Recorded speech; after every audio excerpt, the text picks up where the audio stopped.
It's shocking how a rat became top dog of America's most feared biker gang. Meet Garnet Mother McEwen, the guy who lost a leg, opened a tattoo shop, and schemed his way to the presidency of the Outlaws MC. This Canadian snitch played both sides, feeding intel to cops while plotting to control the most violent biker organization in North America. His journey from pencil salesman to power-hungry president left a trail of betrayal, drugs, and broken brotherhood. The shocker: his fellow bikers beat him with his own fake leg when they finally caught on. The pencil salesman who became a biker boss. In the quiet Canadian town of Camplin, nobody could have predicted that a simple pencil salesman would evolve into one of the most dangerous figures in outlaw motorcycle history. Garnet Mother McEwen started like any ordinary guy, walking door to door with a briefcase full of No. 2 pencils. Hard to imagine this same man would one day command one of North America's most feared biker organizations. After his pencil-pushing days, McEwen moved to St. Catharines, Ontario, and got a job at BJ's Menswear selling mod clothing, about as far from the outlaw biker image as you could get. Everything changed when he opened a tattoo parlor that quickly became a hangout for leather-clad bikers from Satan's Choice Motorcycle Club. Little did these rough riders know they were being sized up by a man with dangerous ambitions. McEwen's nickname, Mother, might sound soft, but nothing about his rise to power was gentle or maternal.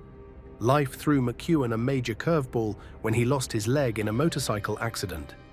Most people would have hung up their riding days, but not McEwen. With a prosthetic leg strapped on and unwavering determination, he didn't just continue riding, he thrived. What could have been a career-ending injury instead became a tool for manipulation. McEwen used his disability to gain sympathy while calculating his next moves up the club hierarchy. His tattoo shop became the unofficial headquarters for Satan's Choice MC, and his natural charisma propelled him through the ranks. Before long, he was president of the St. Catharines chapter. What made McEwen dangerous wasn't just his ambition, it was his calculating nature. He saw opportunities where others saw obstacles. The film opens on a weathered storefront, bathed in early morning light, marking the humble origins of a young salesman peddling wooden pencils along the quiet streets of St. Catharines, Ontario. Armed with a silver-tipped display case, he honed soft sales pitches beneath flickering neon signs, dreaming of something greater.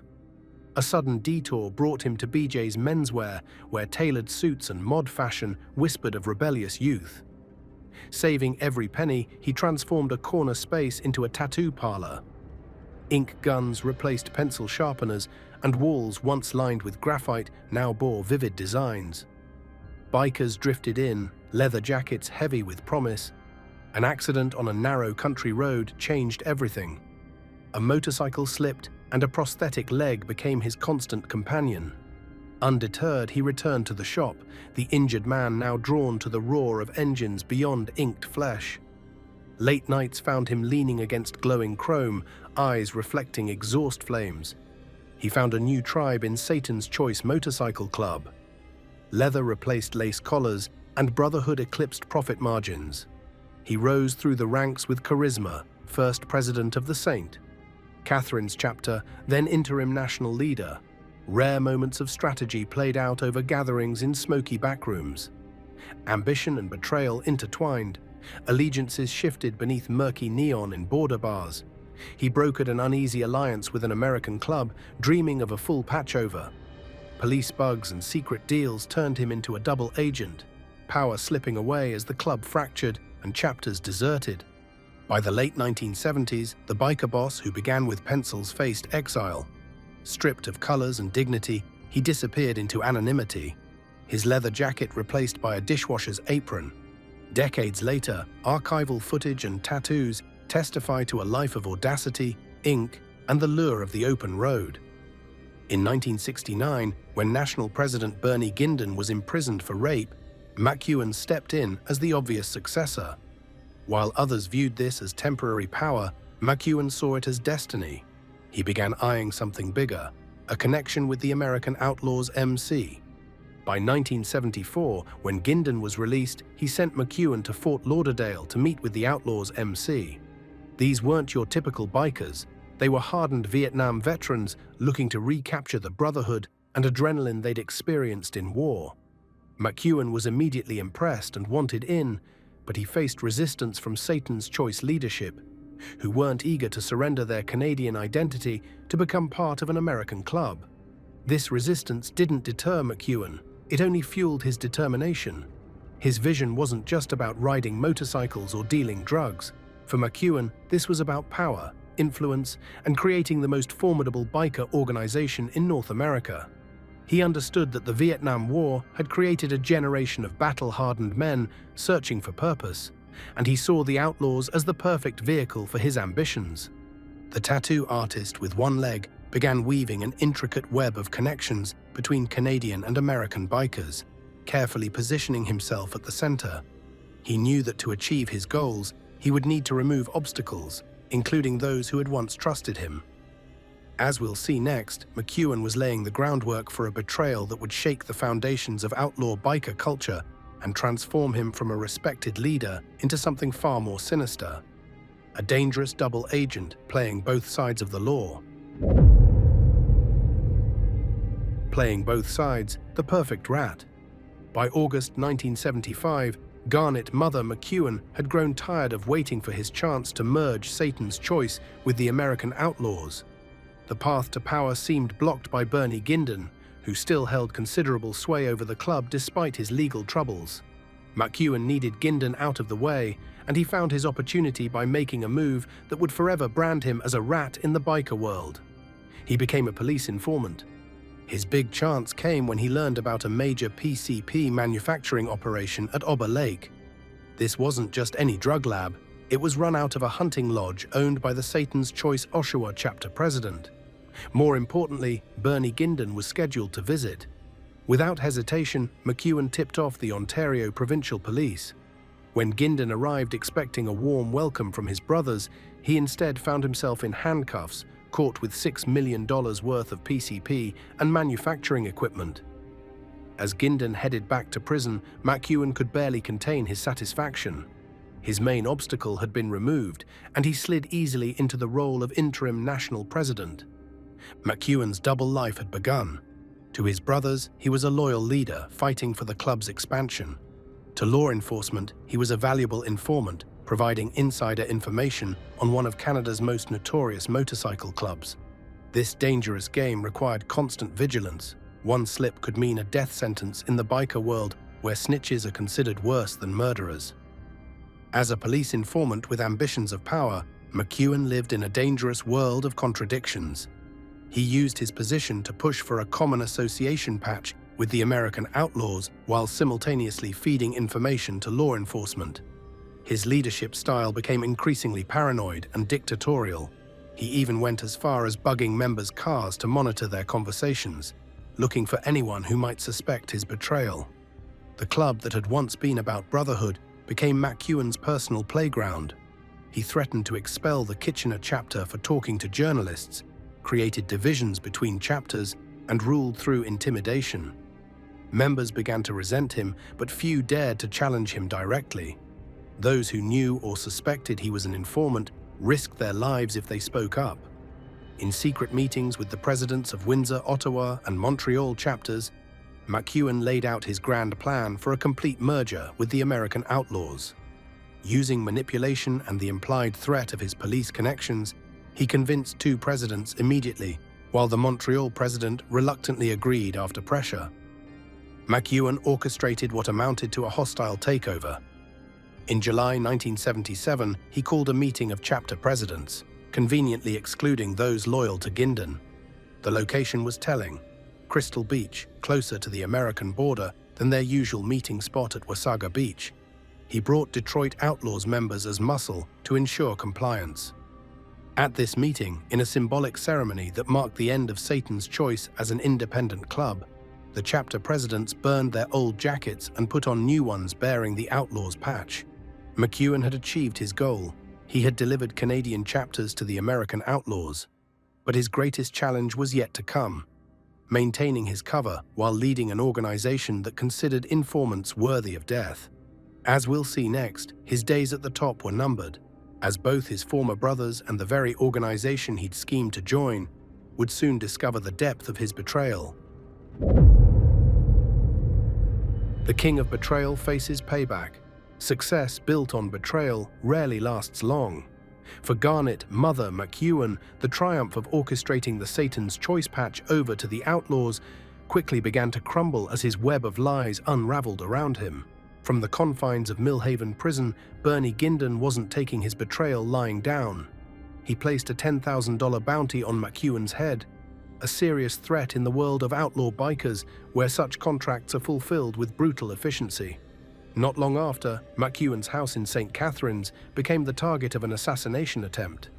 Though he survived, the message was crystal clear. His days were numbered. Meanwhile, the grand merger he'd schemed for was falling apart at the seams. Many Satan's Choice members, disgusted at the betrayal of their Canadian identity, simply walked away. Rather than creating a stronger, unified club, McEwen's manipulation had weakened both organizations. Chapters were left with fewer members, and morale hit rock bottom. Most bikers weren't fooled by McEwen's supposed dedication to the Brotherhood. They recognized his actions for what they were: selfish power grabs motivated by personal gain. As one former member put it, McEwen wasn't building a better club, he was building a better future for McEwen. The Toronto chapter of Satan's Choice proved particularly problematic for McEwen's ambitions. They flat out refused to join the Outlaws, and they weren't alone. They formed alliances with other local clubs, like the Paradise Riders and the Vagabonds, to block the Outlaws from gaining a foothold in Toronto. This standoff would continue for years after McEwen's reign ended. Despite the growing resistance, McEwen achieved his goal of becoming the first national president of the Canadian Outlaws. But leadership built on deception is like a house of cards. One gust of truth and the whole thing collapses. The American Outlaws, led by Taco Bowman, discovered McEwen had embezzled $30,000 from the club. For a man who had preached brotherhood and loyalty, this was the final straw.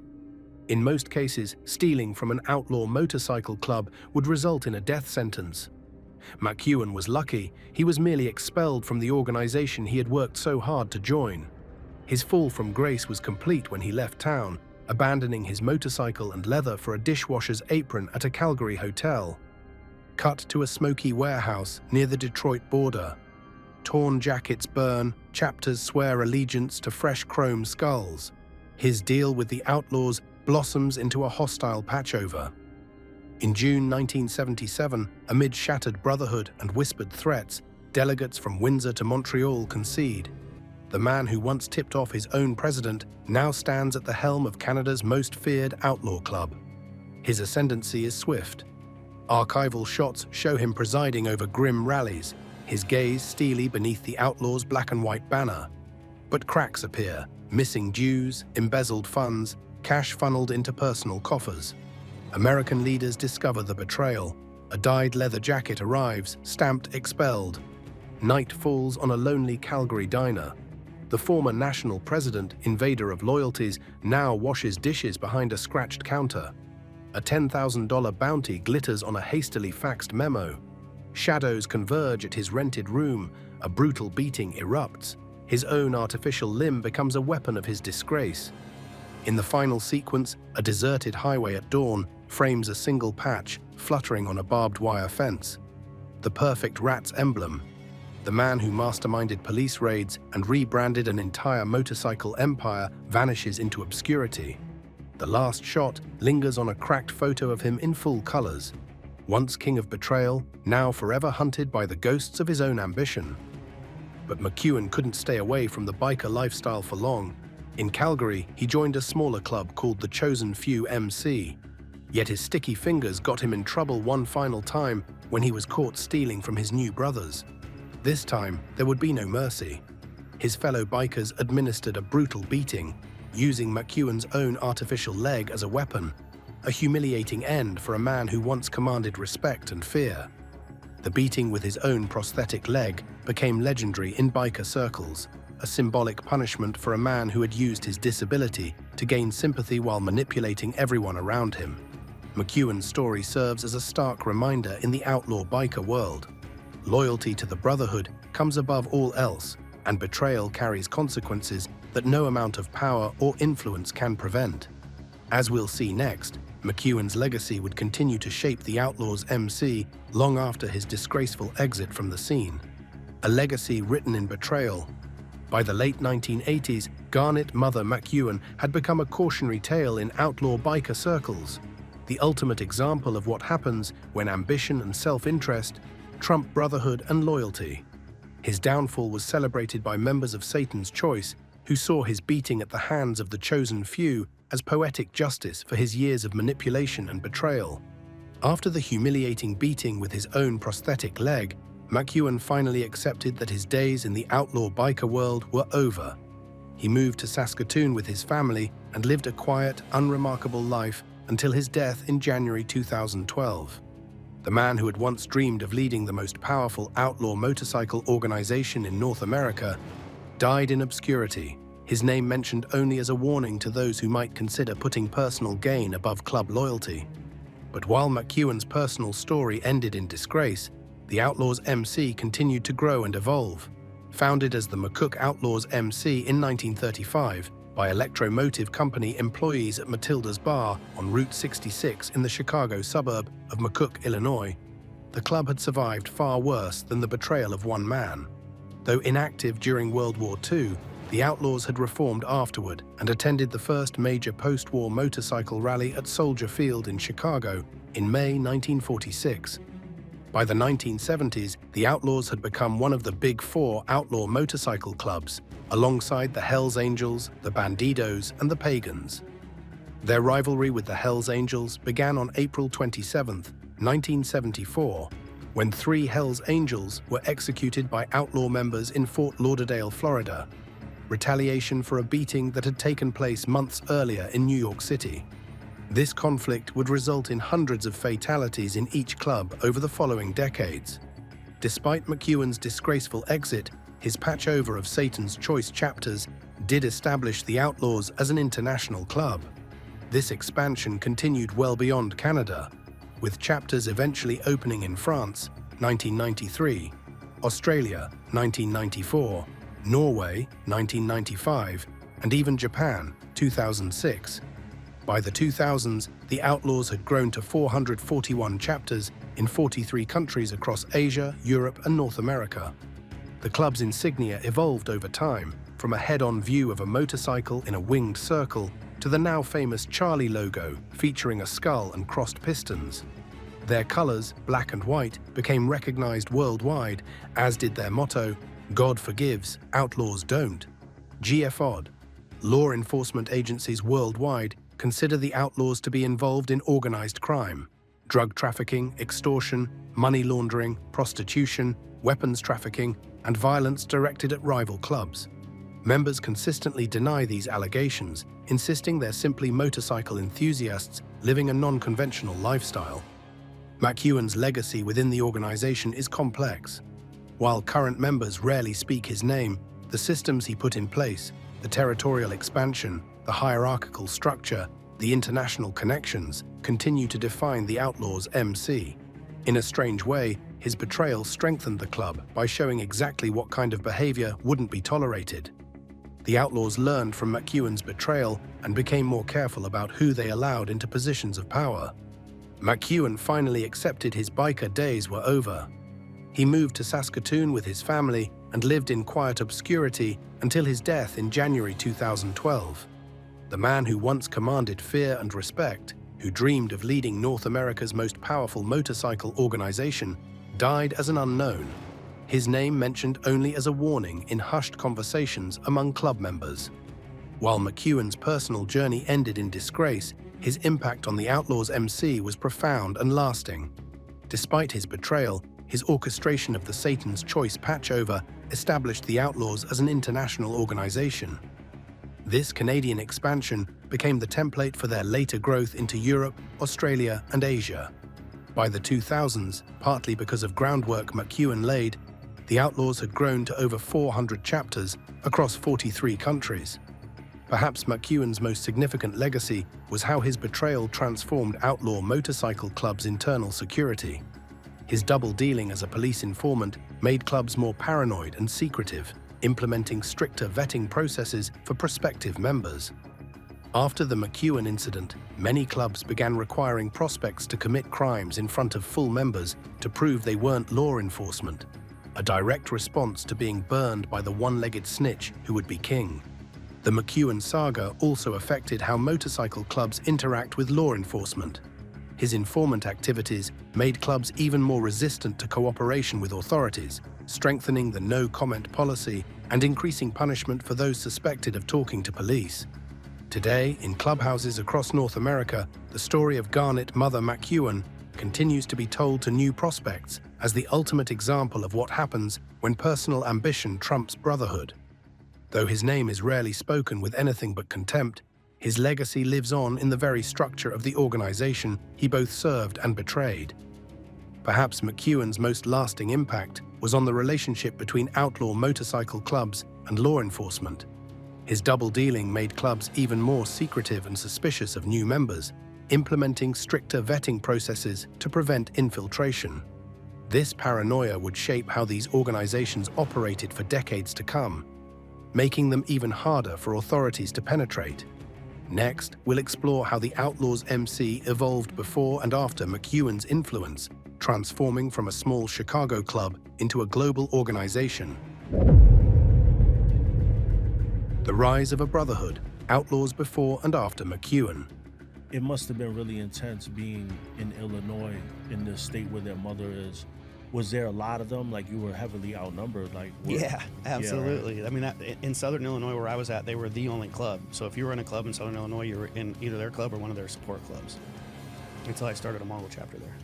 And then you also opened up in Gary, right? In Indiana. Isn't that one of their strongholds too? Yeah, but so when I did that St. Louis thing, they started to see that we can work together, essentially. Like, we both didn't get along with the Angels. And as long as we were both really active, it was potentially keep the Angels away. And so they were losing ground in Gary from what they told me, and they were wanting us to maybe start a chapter there too to help them out. And so we did, because by chance, I had a member that lived there, and then we had a couple guys that were on the Chicago side, but we didn't have a Chicago chapter, so we called it Gary. And the relationship was good for a while. The regional boss had said he never gave me permission to open that chapter, but the local guys were the ones that asked. And so that The Outlaws Motorcycle Club didn't begin with Garnet McEwen. Long before a one-legged tattoo artist from Canada schemed his way to power, the club had already established itself in American biker culture. Founded in 1935 by employees of the Electromotive Company at a bar called Matilda's on Route 66, in the Chicago suburb of McCook, Illinois, the Outlaws have one of the longest histories of any motorcycle club in America. During World War II, the club became inactive as members served in the military. When the war ended, returning veterans sought to recapture the brotherhood and adrenaline they'd experienced in combat. The Outlaws reformed and attended the first major post-war motorcycle rally at Soldier Field in Chicago in May 1946, a significant moment in biker culture history. By 1950, they had been renamed the Chicago Outlaws MC after relocating their headquarters to the south side of the city. The original Outlaws insignia was simple, a head-on view of a motorcycle in a winged circle, hand-painted onto the backs of members' jackets. In 1950, this changed to a small skull, and old-style letters were adopted. By 1954, crossed pistons were added to the skull design, influenced by the fictional Black Rebel Motorcycle Club from the film The Wild One. The skull and crossed pistons logo, affectionately known as Charlie, was redesigned again in 1959, making it larger and more detailed. In 1965, the various aligned clubs incorporated as the American Outlaws Association, AOA, formalizing their structure. This was a turning point that established the Outlaws as more than just a local riding club. They became an organization with chapters spread across multiple states. The AOA patch featured an outstretched middle finger in a rounded triangle, adopted as a parody of the American Motorcycle Association logo. By the time McEwen entered the picture in the mid-1970s, the Outlaws had become one of the big four outlaw motorcycle clubs, alongside the Hells Angels, the Bandidos, and the Pagans. Their long-standing rivalry with the Hells Angels had already begun, sparked by a violent incident in Fort Lauderdale, Florida, on April 27, 1974.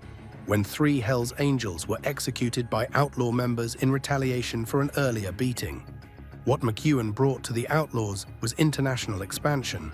Though his methods were controversial and ultimately led to his downfall, his patchover of Satan's Choice chapters established the Outlaws as a global organization. After McEwen's disgraceful exit, this international growth continued under more legitimate leadership, with chapters eventually opening across Europe, Australia, and even Japan. Today's Outlaws MC bears little resemblance to the small club founded by Electromotive Company employees. Modern chapters operate like businesses, with elected officer corps consisting of a president, vice president, treasurer, and sergeant-at-arms. These chapters follow guidelines that dictate election procedures, gatherings, and actions against members who violate club bylaws. Membership requirements have become stricter since McEwen's betrayal. Applicants must be white men over the age of 21 who own an American-made motorcycle of at least 750 cubic centimeters, typically Harley-Davidson, Indian, or Victory. Prospective members go through a rigorous process, from hang-around to prospect to probate, before becoming full-patched members. The club maintains its distinctive image through its use of patches, colors, and symbols. The black and white color scheme, the Charlie logo, and mottos like "God forgives, outlaws don't" are fiercely protected. Members guard their colors with their lives, and club rules dictate that items bearing the club's logo must never touch the floor. Success built on betrayal rarely lasts long. For Garnet Mother McEwen, the triumph of orchestrating the Satan's Choice patch over to the Outlaws quickly crumbled as his web of lies unraveled around him. From prison, Bernie Ginden wasn't taking McEwen's betrayal lying down. He placed a $10,000 bounty on McEwen's head, deadly serious in the outlaw biker world where such contracts are fulfilled with brutal efficiency. Not long after, McEwen's house in St. Catharines became the target of an assassination attempt. Though he survived, the message was crystal clear. His days were numbered. Meanwhile, the grand merger he'd schemed for was falling apart. Many Satan's Choice members, disgusted at the betrayal of their Canadian identity, simply walked away. Rather than creating a stronger, unified club, McEwen's manipulation had weakened both organizations. The Toronto chapter flatly refused to join the Outlaws, forming alliances with other local clubs to block the Outlaws' expansion. Despite growing resistance, McEwen achieved his goal of becoming the first national president of the Canadian Outlaws. But leadership built on deception is like a house of cards. One gust of truth brings it all down. The American Outlaws, led by Taco Bowman, discovered McEwen had embezzled $30,000 from the club. For a man who had preached brotherhood and loyalty, this was the final straw. In most cases, stealing from an outlaw motorcycle club would result in a death sentence.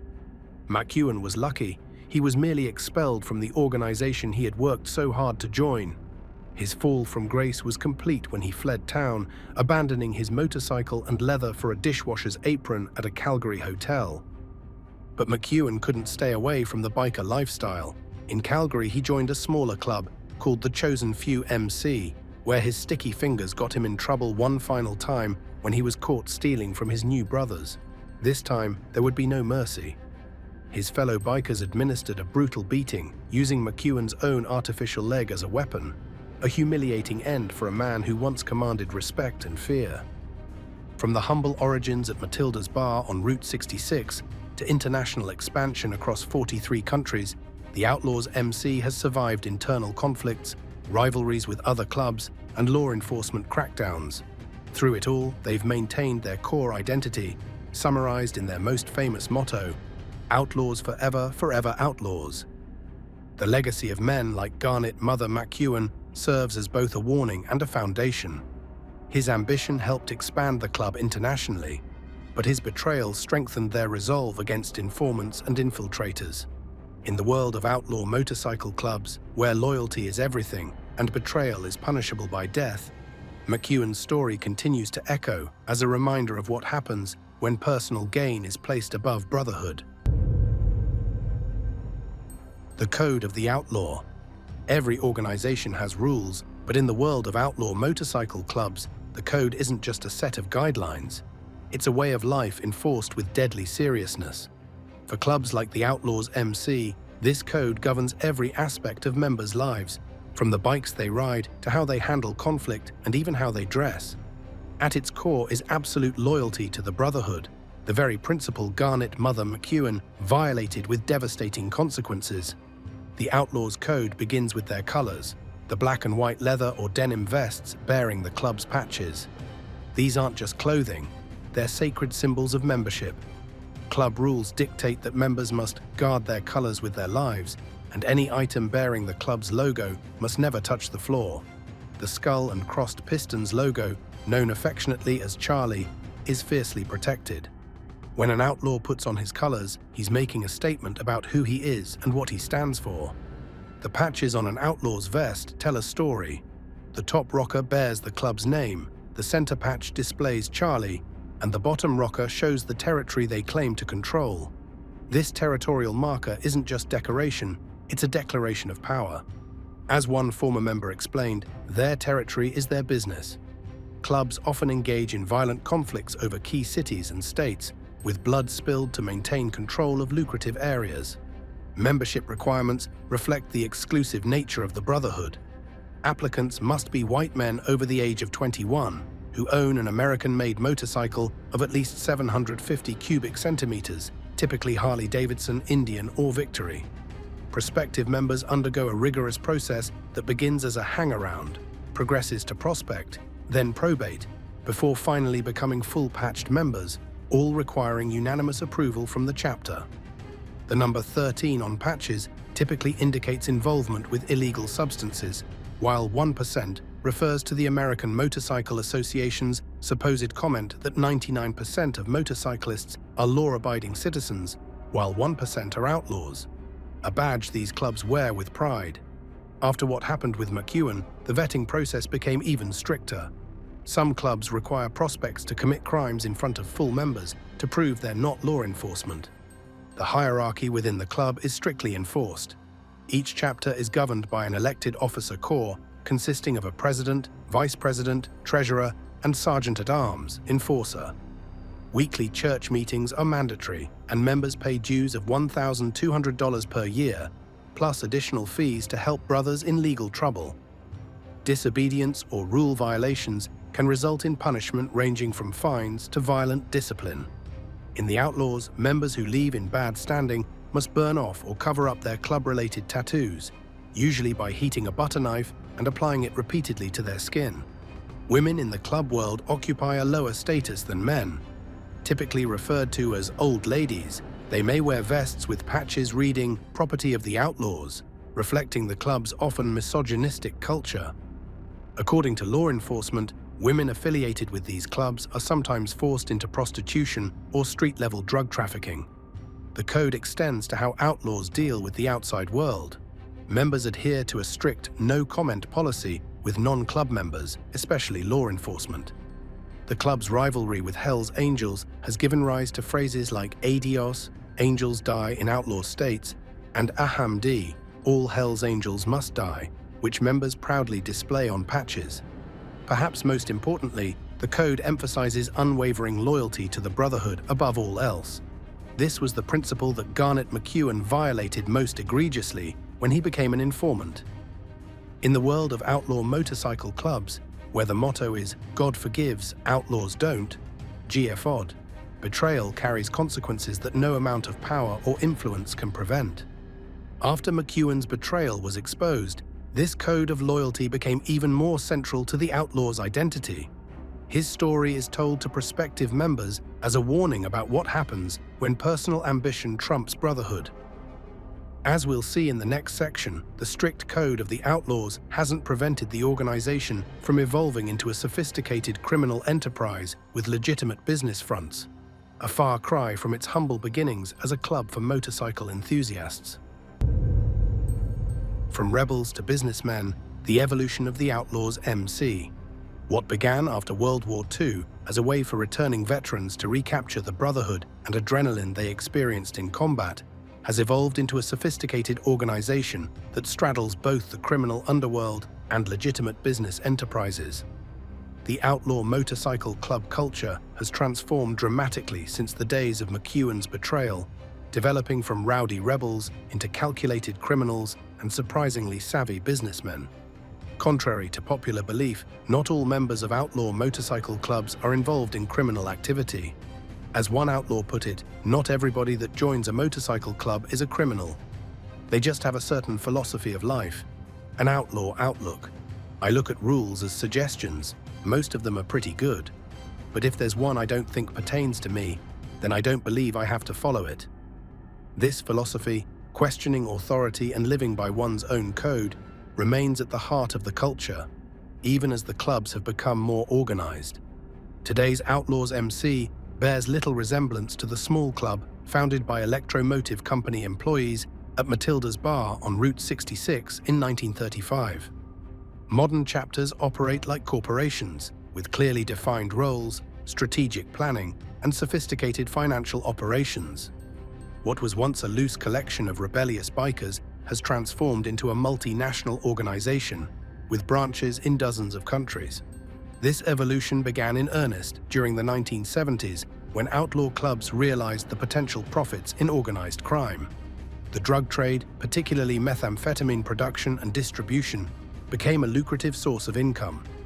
Law enforcement agencies have documented the outlaws' involvement in drug trafficking, extortion, money laundering, prostitution rings, weapons trafficking, and violent acts directed at rival clubs. However, the club has consistently maintained that they are not an organized crime syndicate, but simply motorcycle enthusiasts who live a non-conventional lifestyle. As law enforcement pressure increased, the outlaws and similar clubs began establishing legitimate business fronts. Members often own tattoo parlors, security companies, motorcycle repair shops, and bars. These businesses serve multiple purposes. They provide legal income, opportunities for money laundering, and gathering places for club activities. The security industry proved particularly attractive as it allowed members to leverage their intimidating reputations in a legal context. The club also developed a sophisticated support network. Support clubs range from local groups to regional clubs that help the outlaws maintain territorial control. The official and primary support club for the outlaws is the Black Pistons Motorcycle Club, which is active internationally. These support clubs carry out retail-level drug distribution and other activities to insulate the main club from criminal liability. It's a tiered system designed to protect the organization's leadership from direct involvement in illegal activities. The Outlaws' expansion strategy evolved as well. Rather than fighting to establish new chapters from scratch, they began patching over existing motorcycle clubs. This approach, which McEwen pioneered despite his eventual downfall, proved highly effective for rapid growth. When a club is patched over, its members literally remove their old club's patches and replace them with Outlaws insignia in a ceremonial burning of their former identity. Even the membership has changed. While early outlaws came primarily from working-class backgrounds with limited education, modern members include military veterans, former law enforcement, and businessmen with college degrees. This diversity of skills has allowed the club to evolve from simple strong-arm tactics to more sophisticated criminal enterprises. The relationship between outlaws chapters has also transformed. Originally, chapters operated with significant autonomy. Today, there's a more structured hierarchy, with regional presidents overseeing areas divided and named by color, such as the red and blue regions, who report to the international president. This corporate-style structure allows for better coordination across the organization's vast international network. Despite these changes, the club maintains its distinctive image through its use of patches, colors, and symbols. The black and white color scheme, the Charlie logo, and mottos like "God forgives, outlaws don't" remain fiercely protected. Members guard their colors with their lives, preserving traditions even as the organization evolves. As we'll explore next, this evolution from rebels to businessmen facilitated the outlaws' expansion beyond American borders, transforming what was once a Chicago motorcycle club into a global criminal enterprise with chapters across 6 continents. McEwen's vision of international expansion, though tainted by his betrayal, became a reality that far exceeded even his ambitious dreams. The International Brotherhood. What began as a small Chicago club has expanded into a global organization that would likely astonish its original founders.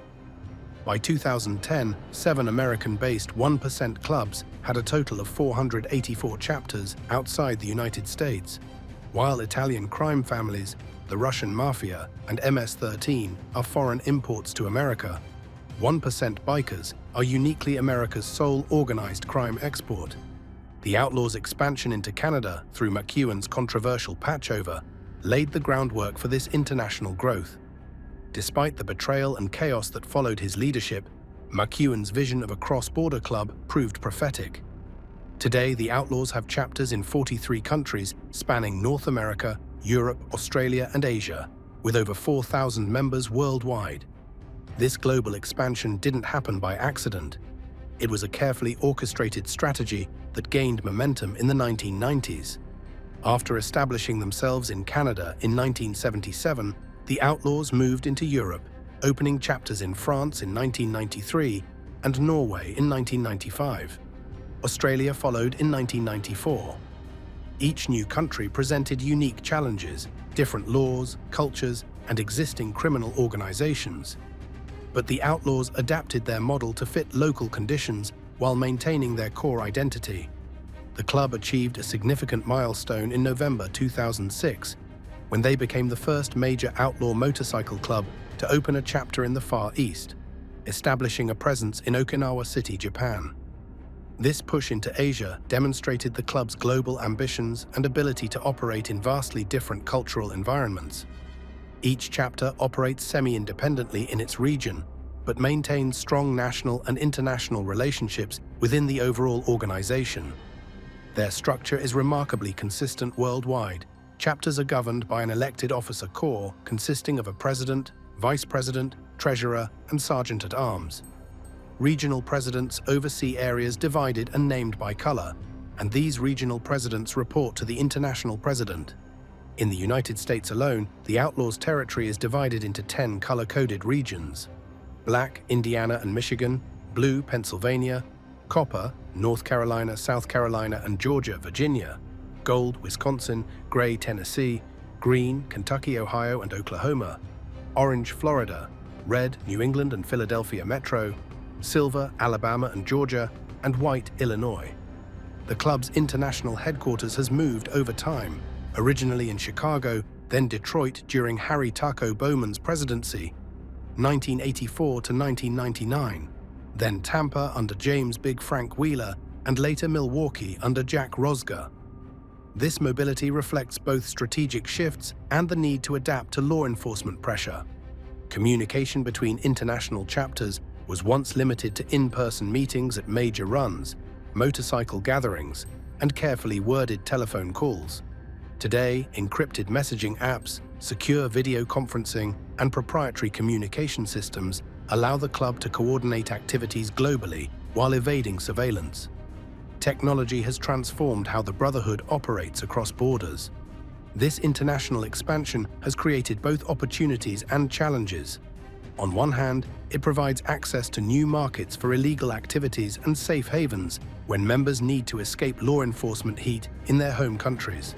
On the other hand, it exposes the club to additional scrutiny from international law enforcement agencies like Interpol and Europol. The Outlaws' international chapters aren't carbon copies of their American counterparts. European chapters often adapt to local customs and motorcycle preferences. Outside North America, the rule requiring American-made motorcycles has been relaxed, allowing members to ride motorcycles manufactured in any country, provided they're in the chopper style. This pragmatic approach has helped the club grow in regions where Harley-Davidsons are prohibitively expensive or difficult to maintain. Despite these adaptations, the core values and identity of the Outlaws remain consistent worldwide. The black and white colors, the Charlie logo, and the God forgives, Outlaws don't motto are universal symbols recognized by members from Chicago to Sydney to Oslo. This consistency in imagery and values helps maintain a sense of brotherhood across vast geographical distances.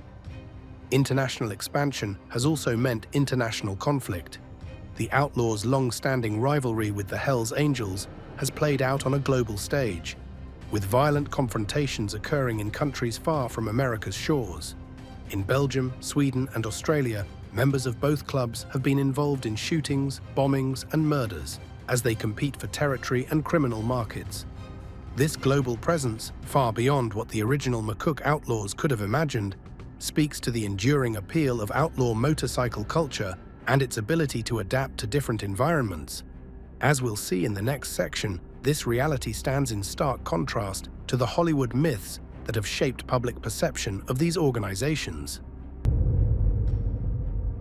Hollywood versus reality, myths and truths about outlaw motorcycle clubs. When Hollywood portrays outlaw motorcycle clubs, it often romanticizes the lifestyle, focusing on the freedom of the open road, the tight brotherhood, and the rebellion against society's constraints. Shows like Sons of Anarchy have shaped public perception of what it means to be an outlaw biker, creating a fictional world that sometimes bears little resemblance to reality. But as one former outlaw put it, Sons of Anarchy was one of the worst things that could ever happen to motorcycle clubs. Jax, the main guy, he's not a biker, he's a serial killer.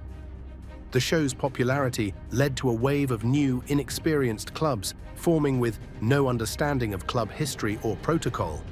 This phenomenon created headaches for established clubs like the Outlaws. "All I'd tell them is, look, you guys have no clue," said one former member. "You might as well just put on Bulls jackets and ride around. You might be okay here in Chicago, but if you decide to ride into Indiana or Wisconsin and you have this on, people that might not like you. You've got to live with the stereotype. If you walk into a bar with colors on, you better be willing to defend them." Hollywood typically portrays outlaw bikers as uniformly criminal, violent, and uneducated, modern-day pirates who live completely outside society's norms. The reality is more nuanced. While some members are involved in criminal activity, others maintain regular jobs, pay taxes, and limit their involvement to weekend rides and social events. Many are military veterans, former law enforcement officers, or skilled tradesmen who simply enjoy the brotherhood and freedom of the biker lifestyle. Movies and TV shows often depict outlaw clubs as disorganized bands of misfits, when in fact they operate with military-like precision and structure. Real outlaw clubs have constitutions, bylaws, and formal meeting procedures. Decisions are typically made by majority vote, not by the whim of a charismatic leader as often portrayed on screen. The Hollywood version of club leadership, a dictatorial president who rules with an iron fist, is far from the reality of how most clubs function. Another common misconception is that violence is constant and random. In reality, violence within the outlaw biker world is typically strategic and purposeful. Conflicts over territory, disrespect, or business are carefully calculated, not the result of drunken impulses as often shown in media. When violence does occur, it's usually targeted at specific individuals for specific reasons, not indiscriminate. The relationship between outlaw clubs and law enforcement is also frequently misrepresented. While there is certainly antagonism, the portrayal of constant shootouts with police is pure fiction. Most clubs prefer to avoid law enforcement attention and operate in the shadows. They employ sophisticated legal strategies, often retaining skilled attorneys who specialize in defending club members. Perhaps most misleading is how Hollywood portrays the role of women in outlaw biker culture. While the reality for women associated with these clubs is often troubling, with misogyny being common, it's not always as simple as the property patches suggest. Some women associated with outlaw clubs have significant influence behind the scenes, running businesses, managing finances, and even influencing club decisions. The media fascination with outlaw motorcycle clubs began in 1947 when members of various motorcycle clubs were involved in disturbances in Hollister, California. The events were sensationalized by Life magazine, creating the original myth of the wild, uncontrollable biker. This image was cemented by films like The Wild One, 1953, starring Marlon Brando, which established many of the stereotypes that persist today. Hunter S. Thompson's 1966 book, Hell's Angels: The Strange and Terrible Saga of the Outlaw Motorcycle Gangs, further embedded the outlaw biker in American popular culture, though Thompson's account was more nuanced than most that followed. Despite the criminal allegations, many Outlaws members see themselves differently. The club's website once featured a statement reading, "The government has labeled the Outlaws MC a criminal organization and all its members as criminals simply because they are members. This is one of the most untrue and unjust statements ever made concerning our club. From their perspective, they're simply motorcycle enthusiasts living a non-conventional lifestyle who are unfairly stereotyped by law enforcement and the media. The truth about outlaw motorcycle clubs exists somewhere between the romanticized Hollywood version and the pure criminal enterprise portrayed by law enforcement. They are complex organizations with their own culture, rules, and values that have evolved over decades. Understanding this reality requires looking beyond both the glamorized media portrayals and the sometimes overzealous law enforcement narratives. As we turn to our final section, we'll explore how the legacy of Garnet Mother McEwen, the one-legged snitch who betrayed his brothers for personal gain, continues to shape the Outlaws MC and outlaw biker culture more broadly, serving as a cautionary tale about the consequences of betrayal within a world where loyalty is everything. The legacy of the one-legged snitch. I just saw a video that was a complete abomination, and it's the problem in MC culture right now. And I'm not co-signing anybody taking anybody's vest, anybody beating anybody. I'm not co-signing any of that. But what I'm talking about is telling people that if a 1%er comes up to you and tells you that you can't have a certain patch or a bottom rocker repping a state or a city, that you don't have to respect it, they are delusional. Every time you look on the news and something goes on, trust me when I tell you, it's because one club had that bottom rocker and they moved in, and the other club that been there for years was not having. Garnet Mother McEwen's story remains a cautionary tale in outlaw biker circles, the ultimate example of betrayal's consequences.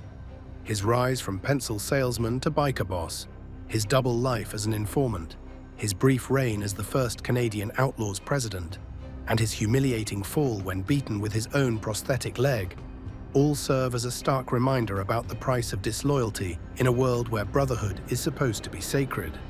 By January 2012, when McEwen passed away in obscurity in Saskatoon, Saskatchewan, he had long since faded from the public eye.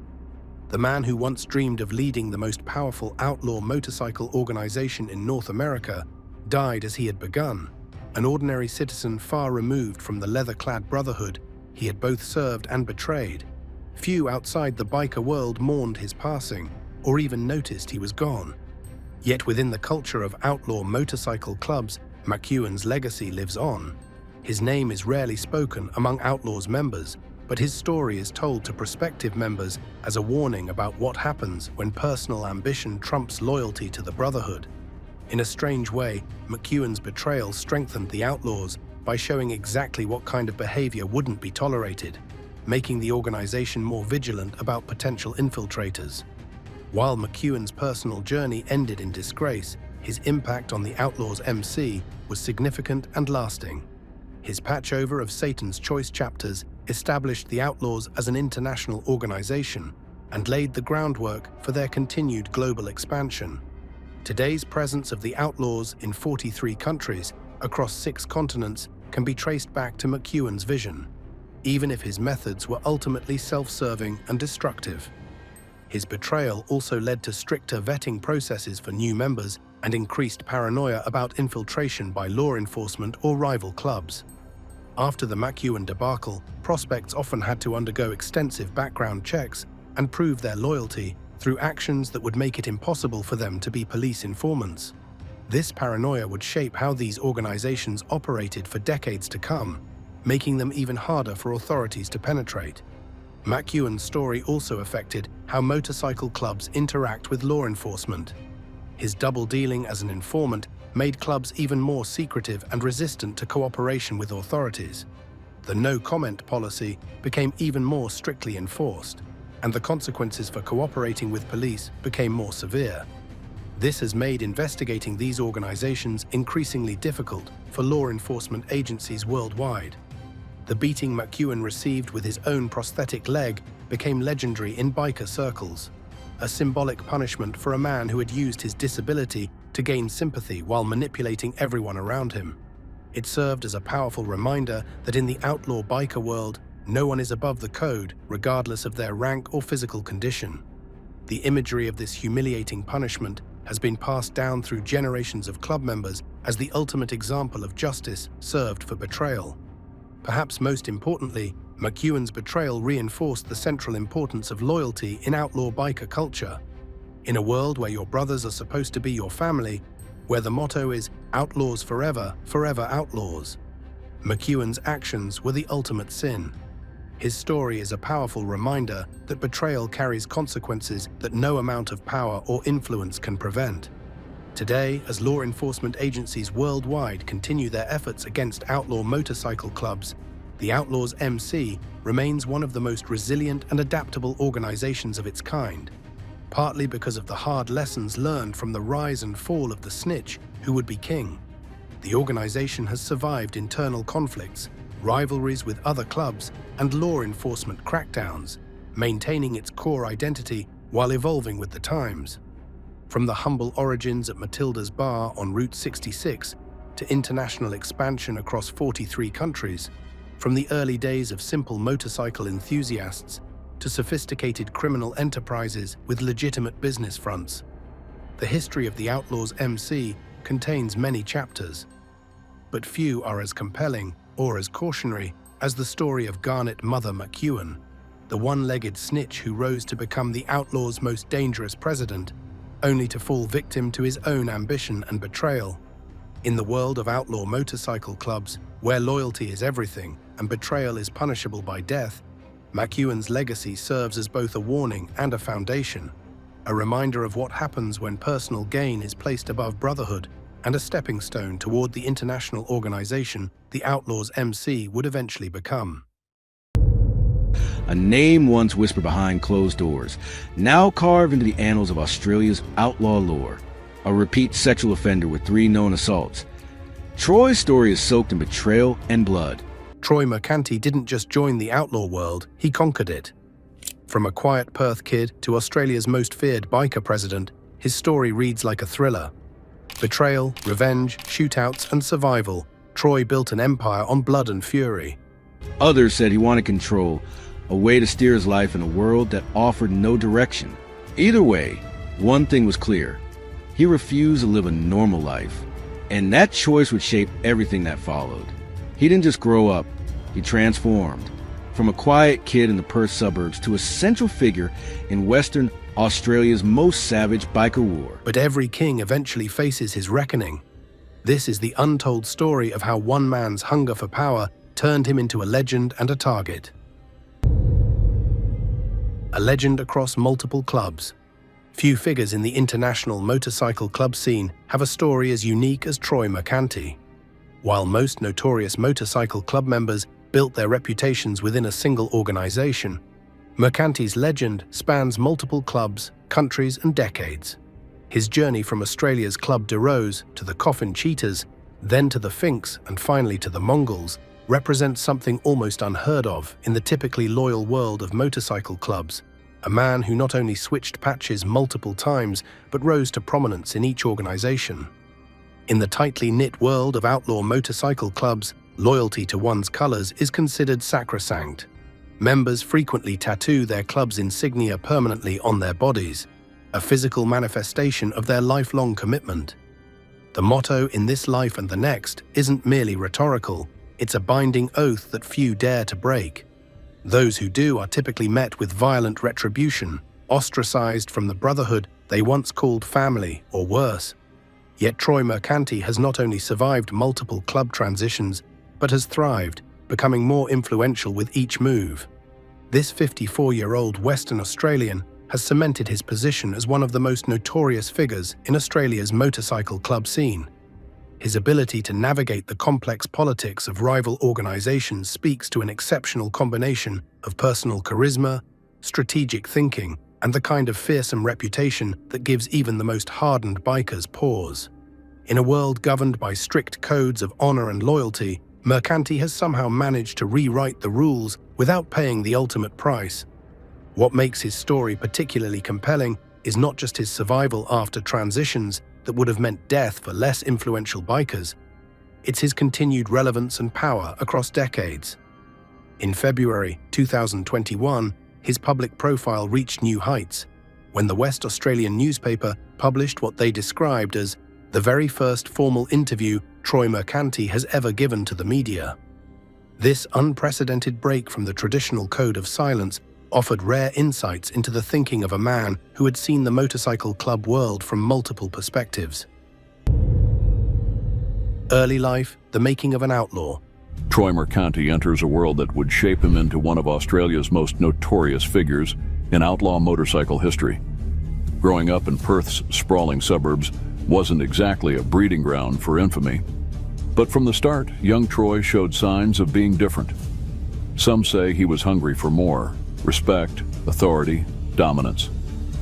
Others saw a kid who'd seen too much, wanting control of his own destiny, in a world that offered little direction. Ever wonder what shapes a man like this? The journey from Perth nobody to the face of Western Australia's most infamous bikie wars didn't happen overnight. It was a path carved through determination, violence, and an unquenchable thirst. Troy Mercanti was born in Western Australia in the late 1960s, coming of age during a period when Australia's motorcycle club culture was experiencing significant expansion and transformation. Little is publicly known about his family background or early childhood, a deliberate obscurity typical of those who rise to prominence in the outlaw motorcycle world. This intentional separation between public identity and private origins serves both protective and mythological functions, allowing figures like Mercanti to craft personas largely defined by their club affiliations rather than their personal histories. The Australia of Mercanti's youth was undergoing substantial social and cultural shifts.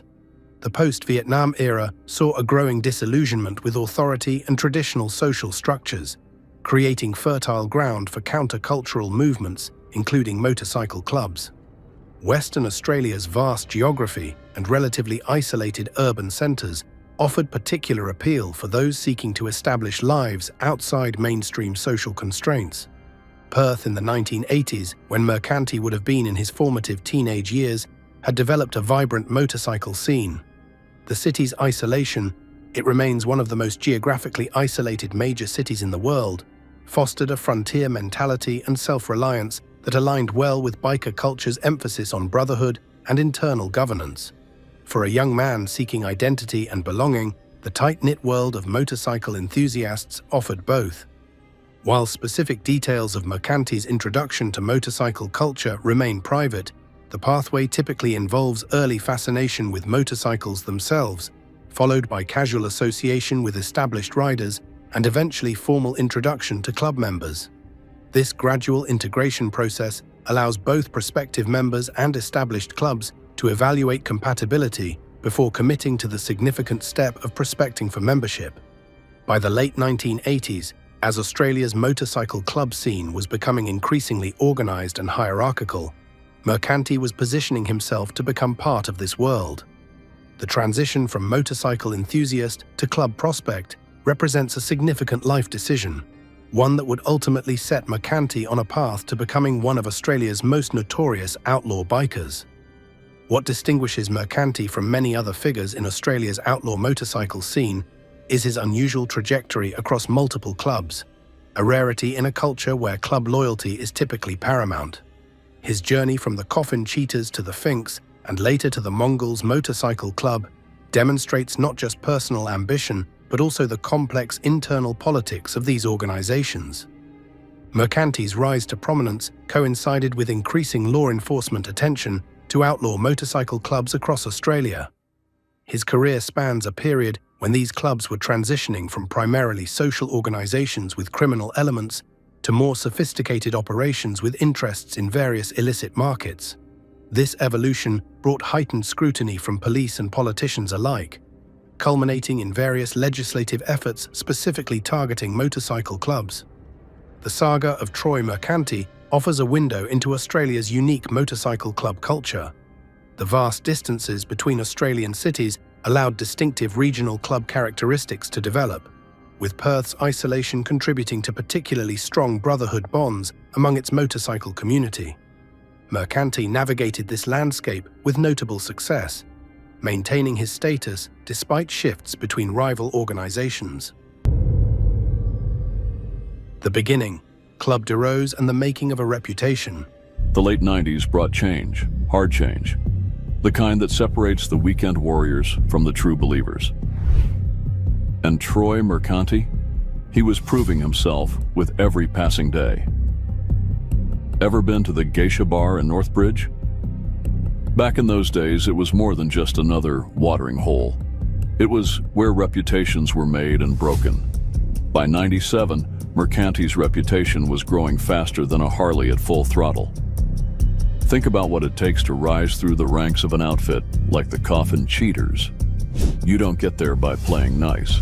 Every promotion is earned in blood, sweat, and unwavering loyalty. The club demanded everything, and Mercanti gave it all. Street fights turned to organized showdowns. Bar brawls became tactical operations. In January 2005, a confrontation with the Scorpion Boys at Metro City nightclub left Mercanti stabbed and slashed. But here's the kicker. His opponent, Nabil Dabag, took 5 bullets in the showdown. The lifestyle came with a price. By 2007, Mercanti's name was becoming synonymous with Perth's underworld. A 26-year-old's broken jaw at the Geisha Bar added another chapter to his growing legend. Police scrutiny intensified. Every move was watched. Every association noted. You want to know what makes a man tick in this world? It's not just about the violence. It's about respect. Mercanti was then sent to jail over this assault at a Northbridge nightclub. While serving time, he was sentenced to another 12 months for refusing to answer questions from the Australian Crime Commission. They related to the theft of thousands of dollars from trust funds for the daughters of 2 murdered bikies from his former club. He's done 2 decent stretches in jail, 2 years because of this. That's him knocking out a bloke at Geisha Bar at 5 in the morning. The kind of influence that makes hardened men think twice before crossing you. And by the mid-2000s, Mercanti had it all. But brothers, let me tell you something about power. It's a double-edged sword. The higher you climb, the harder they come at you. February 2008 proved that point when 12 to 15 of his own Coffin Cheater comrades put him in the hospital. The winds of change were blowing. The club was strong, but Mercanti, he was looking for something different, something bigger, the kind of ambition that makes men nervous. By 2008, whispers started circulating, the sort of whispers that make old friends reach for their guns and new enemies start plotting. Remember this, in the outlaw world, change isn't just about switching patches, it's about survival, evolution. And Mercanti was about to make a move that would shake the entire Australian biker scene to its core. Troy Mercanti began his biker life with the Club de Rose in Western Australia, where he quickly established himself as a force to be reckoned with.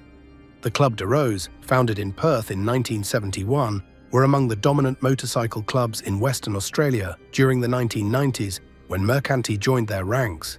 This period marked a significant expansion of motorcycle club activity throughout Australia, as clubs that had once been primarily focused on the motorcycle lifestyle began to develop more sophisticated organizational structures and business interests. Western Australia's vast geography and relatively isolated population centres created an environment where motorcycle clubs could establish strong territorial presences with less immediate friction than in the more densely populated eastern states. For an ambitious young man looking to make his mark in this world, the Club de Rose offered both brotherhood and opportunity.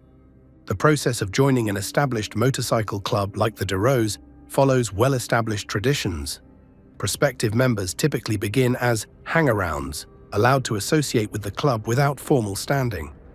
Those who demonstrate loyalty and value may be elevated to prospect status, a probationary period during which they must prove their worth through service to patched members and the club's interests. This probationary period can last from months to years, with prospects subjected to constant evaluation by full members.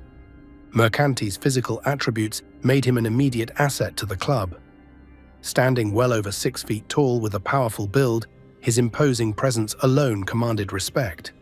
But it was more than just his physicality that set him apart. Associates from this period describe a man with natural leadership qualities, decisive, strategic, and unwavering in his commitment to the club's interests. These characteristics quickly moved him up from prospect to patched member and into positions of increasing responsibility. The motorcycle club world of the 1990s was changing rapidly from its origins in post-World War II California. What had begun as loose associations of motorcycle enthusiasts had evolved into highly organized, hierarchical structures with strict codes of conduct and sophisticated business operations. Members like Mercanti, who could navigate both the traditional aspects of club life, brotherhood, loyalty, and riding, while also understanding the more complex financial and political dimensions of modern club operations, became increasingly valuable. During Mercanti's time with the Club de Rose, the club was one of the big four motorcycle clubs dominating Western Australia's biker scene, alongside the Gypsy Jokers, God's Garbage, and the Coffin Cheaters. This concentration of power among four major clubs created a unique dynamic in Perth's motorcycle club culture. In fact, these four clubs had previously demonstrated their collective influence in 1989, when they combined forces to violently eject the New Zealand-based street gang, the Mongrel Mob, which was attempting to establish itself in Perth. His early years with the Club de Rose saw him develop the reputation for unflinching loyalty and effectiveness that would later enable his unprecedented club transitions. While the specifics of his activities during this period remain largely unknown to the public, his rising profile with law enforcement suggests involvement in the kind of operations that typically draw police attention to club members: protection rackets, drug distribution, and territorial enforcement. The secretive nature of clubs like the de Rose meant that Mercanti's early activities remained largely hidden from public view, but his later notoriety with law enforcement and eventual rise to prominence within multiple clubs suggests that his formative years with the de Rose provided the foundation for his subsequent career in Australia's outlaw motorcycle world. The Geisha Bar incident, cementing a fearsome reputation. Ever been to the Geisha Bar in Northbridge back then? It wasn't just another spot to grab a beer. It was a proving ground, a place where names were made and broken. By 1997, Troy's name was growing faster than a Harley with the throttle wide open, rising through the ranks of a crew like the Coffin Cheaters. You don't do that by playing it safe. Every step up is earned the hard way, with blood, sweat, and blind loyalty. The club demanded everything. Troy gave it all. Fistfights on the street turned into full-blown tactical brawls. Bar scraps started to feel more like military ops. In January 2005, a clash with the Scorpion Boys at Metro City nightclub left Troy sliced up and bleeding. But get this, his rival, Nabil the Beast Diab, walked away with 5 bullets in him. This life doesn't hand out wins for free. By 2007, Troy's name was ringing out across Perth's criminal scene.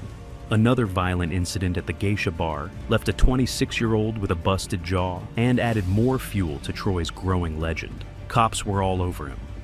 Already known to law enforcement, Mercanti's profile rose significantly after a violent incident at Perth's Geisha Bar in 1997, which resulted in the death of a security guard.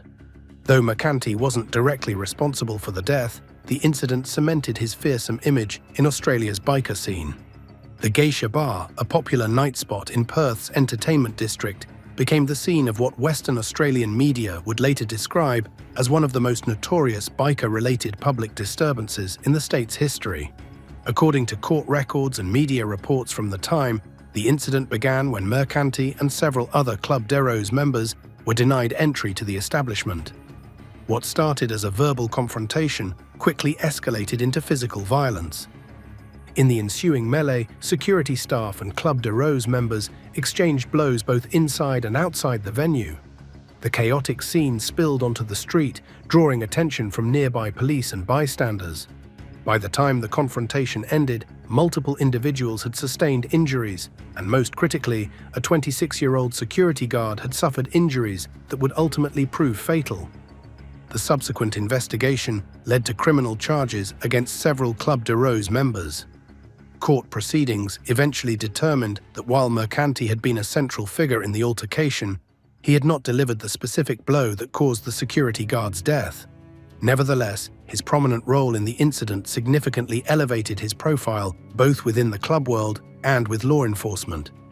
The fallout from the Geisha Bar incident rippled through Perth's nightlife scene and the broader community.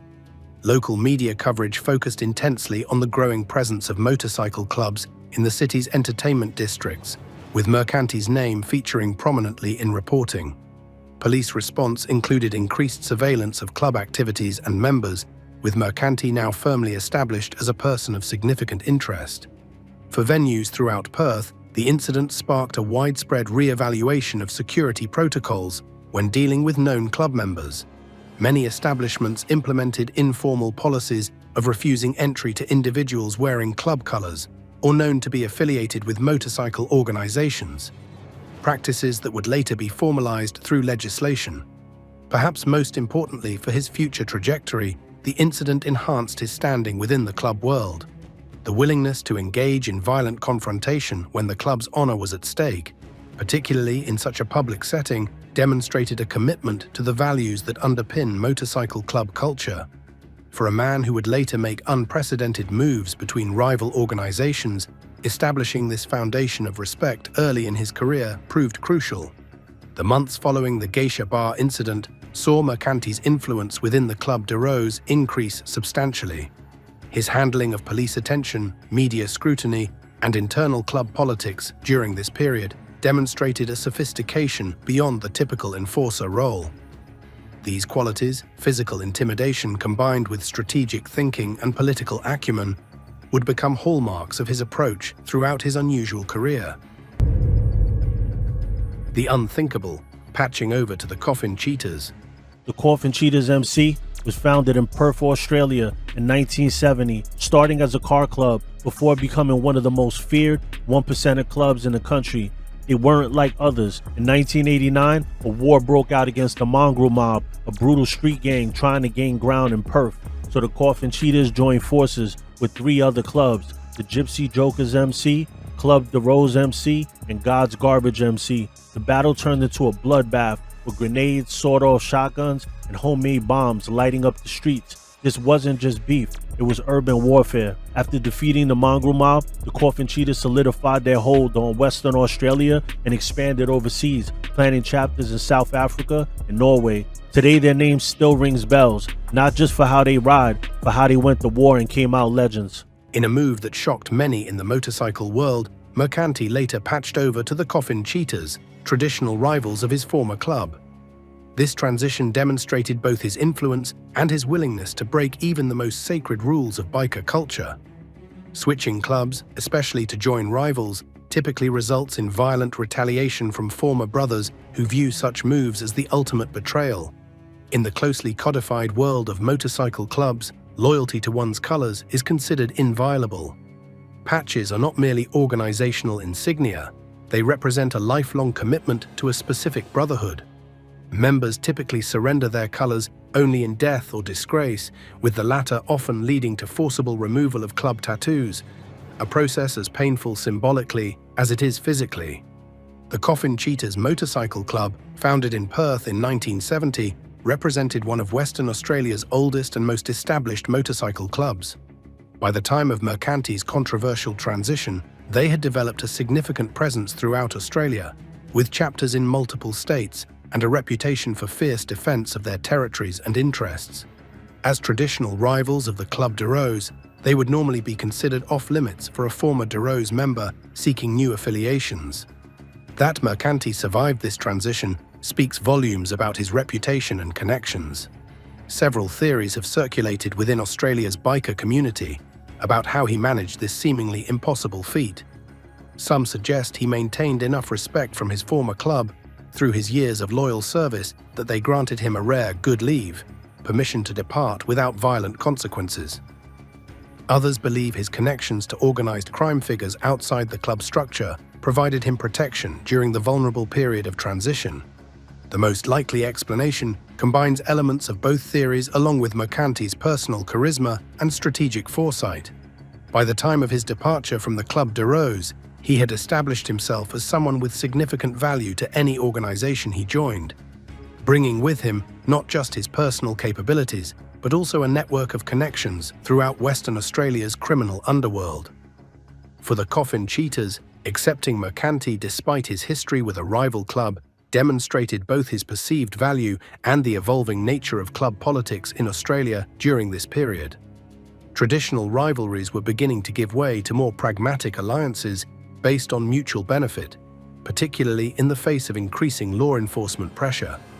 The successful transition between rival clubs established a pattern that would define Mercanti's unusual career: the ability to move between traditionally closed communities while maintaining the respect necessary to rise to positions of influence within each. This capacity to transcend the normally rigid boundaries of club loyalty would eventually enable his most dramatic transition, from the Coffin Cheetahs to the internationally notorious Mongols MC. Rising through the ranks, prominence with the Coffin Cheetahs. His time with the Coffin Cheetahs saw him rise to greater prominence, becoming one of the most recognizable motorcycle club members in Australia. Media outlets regularly featured his name in coverage of biker activities, and law enforcement considered him a significant figure in Western Australia's club scene.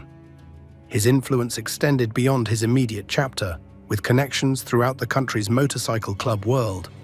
The late 1990s and early 2000s marked a period of significant transformation for Australia's motorcycle clubs. What had once been primarily local organizations were increasingly developing national structures with sophisticated communication networks and business operations. The Coffin Cheetahs were at the forefront of this evolution, with chapters across multiple states and growing international connections. Mercanti's role within this expanding organization grew accordingly. His reputation for effective handling of both internal discipline and external threats made him valuable to the club's leadership. While specific details of his activities during this period remain largely private, the increasing attention he received from specialized police units suggests his responsibilities extended well beyond the typical member's duties. Within the hierarchy of the Coffin Cheetahs, Mercanti reportedly held various leadership positions, including Sergeant-at-Arms, the officer responsible for maintaining discipline and security within the club. This role perfectly suited his combination of physical intimidation and strategic thinking, allowing him to shape club operations while enforcing internal codes of conduct. His rising prominence brought with it increased scrutiny from law enforcement. Australia's various state police forces had established specialized task forces focused specifically on motorcycle clubs, with officers dedicated to monitoring the activities of high-profile members like Mercanti. This constant surveillance created a cat-and-mouse dynamic, with club business requiring increasingly sophisticated methods to avoid detection. This period also saw significant changes in how Australian media covered motorcycle club activities. The sensationalist coverage of the late 1980s and early 1990s was giving way to more nuanced reporting that recognized the complex organizational structures and business interests of these groups. Mercanti's name appeared with increasing frequency, often described as a high-ranking member or influential figure within the Coffin Cheetahs. His rising profile brought challenges as well as benefits. Increased police surveillance meant his movements were closely monitored, his associates scrutinized, and his business interests subjected to regulatory attention.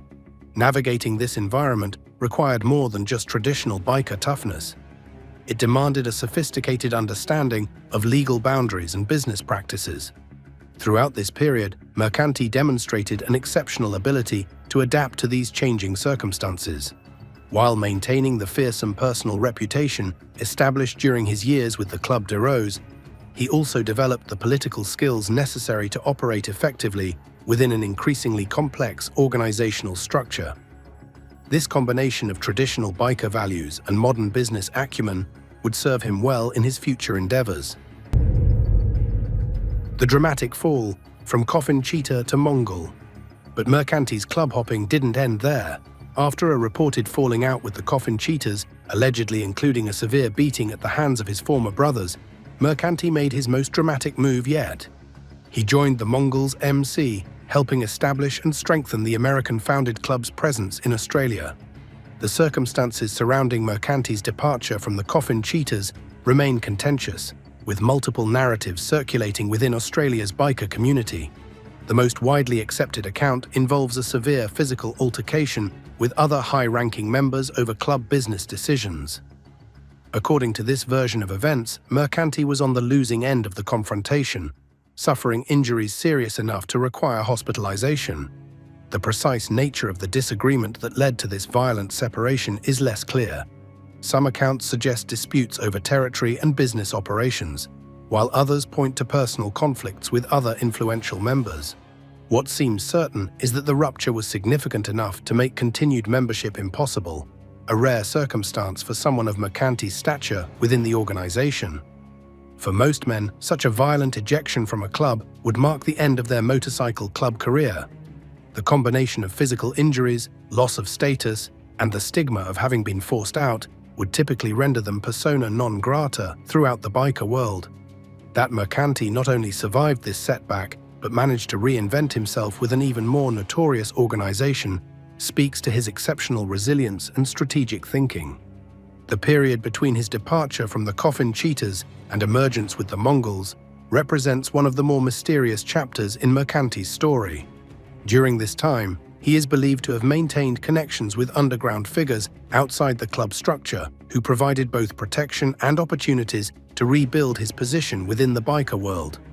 His ability to leverage these relationships during a period of vulnerability demonstrates the breadth of his influence beyond any single organization. His transition to the Mongols MC came at a pivotal moment in the American club's international expansion. Founded in Montebello, California in 1969, the Mongols had grown from their origins as a primarily Hispanic American club to become a global organization with chapters across multiple continents. Their arrival in Australia represented a significant shift in the country's motorcycle club landscape, introducing an international player with substantial resources and a fearsome reputation. For the Mongols, establishing a strong Australian presence required individuals with deep knowledge of the local scene and the personal reputation to attract members. Despite his recent setbacks, Mercanti represented an ideal candidate for this role. His experience with two of Western Australia's most established clubs gave him invaluable insights into their operations, territories, and membership. His personal reputation, both for physical toughness and strategic thinking, made him someone other bikers would follow.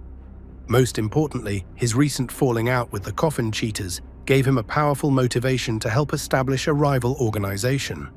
The alignment between Mercanti's personal interests and the Mongols' strategic goals created a partnership that would significantly alter Australia's motorcycle club landscape. With Mercanti's guidance and connections, the Mongols would soon establish a formidable presence through one of the most ambitious expansion moves in Australian biker history. The Mongols MC, from California to global phenomenon. One club stands out from the notorious one percenters amidst the roar of motorcycle engines and rebellious environment: the Mongols Motorcycle Club. But what exactly makes them the baddest of the bunch? The Mongols MC was founded in 1969 as a one percenter group in California. Today, they have chapters in more than 14 US states and branches all over the world. Is it the Mongols' global influence or their considerable size that really makes them notorious? To understand the significance of Mercanti's role in the Mongols' Australian expansion, it's essential to appreciate the club's history and international standing. The Mongols Motorcycle Club was formed in Montebello, California on December 5, 1969, with 10 founding members, the majority of whom were Vietnam veterans. The first national president of the Mongols, Louis Costello, named the club in honor of Genghis Khan and the Mongol Empire, selecting imagery that would represent their fierce warrior ethos. The club's origin story reflects the complex social dynamics of post-Vietnam America. Founded in Montebello, California in 1969, the Mongols began with a predominantly Hispanic membership at a time when many motorcycle clubs restricted membership based on race. This origin as an alternative for riders excluded from other organizations helped shape the club's identity and culture. The Vietnam veterans that formed the early core of the Mongols quickly turned the club from a ragtag collection of riders into a tightly organized unit run with the same regimented nature and discipline they'd experienced in Vietnam. Within just 5 years of its creation, chapters had sprung up across the United States, and the club's expansion would eventually reach international proportions. The club's distinctive patch, featuring a brawny Genghis Khan-like figure riding a chopper while brandishing a sword, became recognized internationally as the emblem of one of America's most notorious motorcycle clubs. The US government has made multiple attempts to force the Mongols to forfeit their rights to this trademarked logo, viewing the patch as a significant element of the club's identity and cohesion. By the early 2000s, the Mongols had established chapters throughout North America and were beginning international expansion into Europe, Australia, and parts of Asia. This growth reflected a broader trend of American motorcycle clubs extending their reach globally, creating international networks united by common symbols, traditions, and organizational structures. The club's international expansion strategy typically involved one of two approaches: establishing entirely new chapters in territories without existing Mongols' presence, or the more dramatic process of patching over existing clubs, convincing entire chapters of established organizations to trade their colors for the Mongols' patch. This latter approach offered the advantage of instant membership with established territories, business operations, and local knowledge. The Mongols' notorious reputation stems not just from their size, but from their frequent conflicts with rival organizations, particularly the Hells Angels Motorcycle Club. This rivalry, which has resulted in numerous violent incidents across multiple countries, enhanced the Mongols' standing as one of the most formidable outlaw motorcycle clubs in the world. For established Australian bikers looking to strengthen their position against local rivals, affiliation with such a powerful international organization offered significant advantages. By the time Mercanti became involved with the organization in the early 2010s, the Mongols had evolved from their California origins into a global entity with chapters throughout North America, Europe, and increasingly Australia and Asia. This international expansion reflected broader trends in motorcycle club evolution, as organizations originally defined by specific geographic and cultural contexts adapted to increasingly globalized criminal networks and opportunities. The historic patchover, building the Australian Mongols. Mercanti became instrumental in one of the largest patchovers in Australian history, when Fink's chapters across the country became Mongols overnight in 2013. This final transition completed a journey almost unheard of in motorcycle club circles, having been patched members of 3 major organizations. The concept of a patchover represents one of the most significant events in motorcycle club culture. Rather than recruiting individual members, a patchover involves an entire chapter or club surrendering their existing colors and adopting those of another organization. This process typically occurs when a smaller or less established club seeks the protection and prestige of associating with a larger international organization, or when a club faces existential threats from law enforcement or rival organizations. In Australia, the Finks Motorcycle Club had established a significant presence since their founding in Adelaide in the 1960s. By the early 2000s and 10s, they faced increasing pressure from both law enforcement and rival clubs.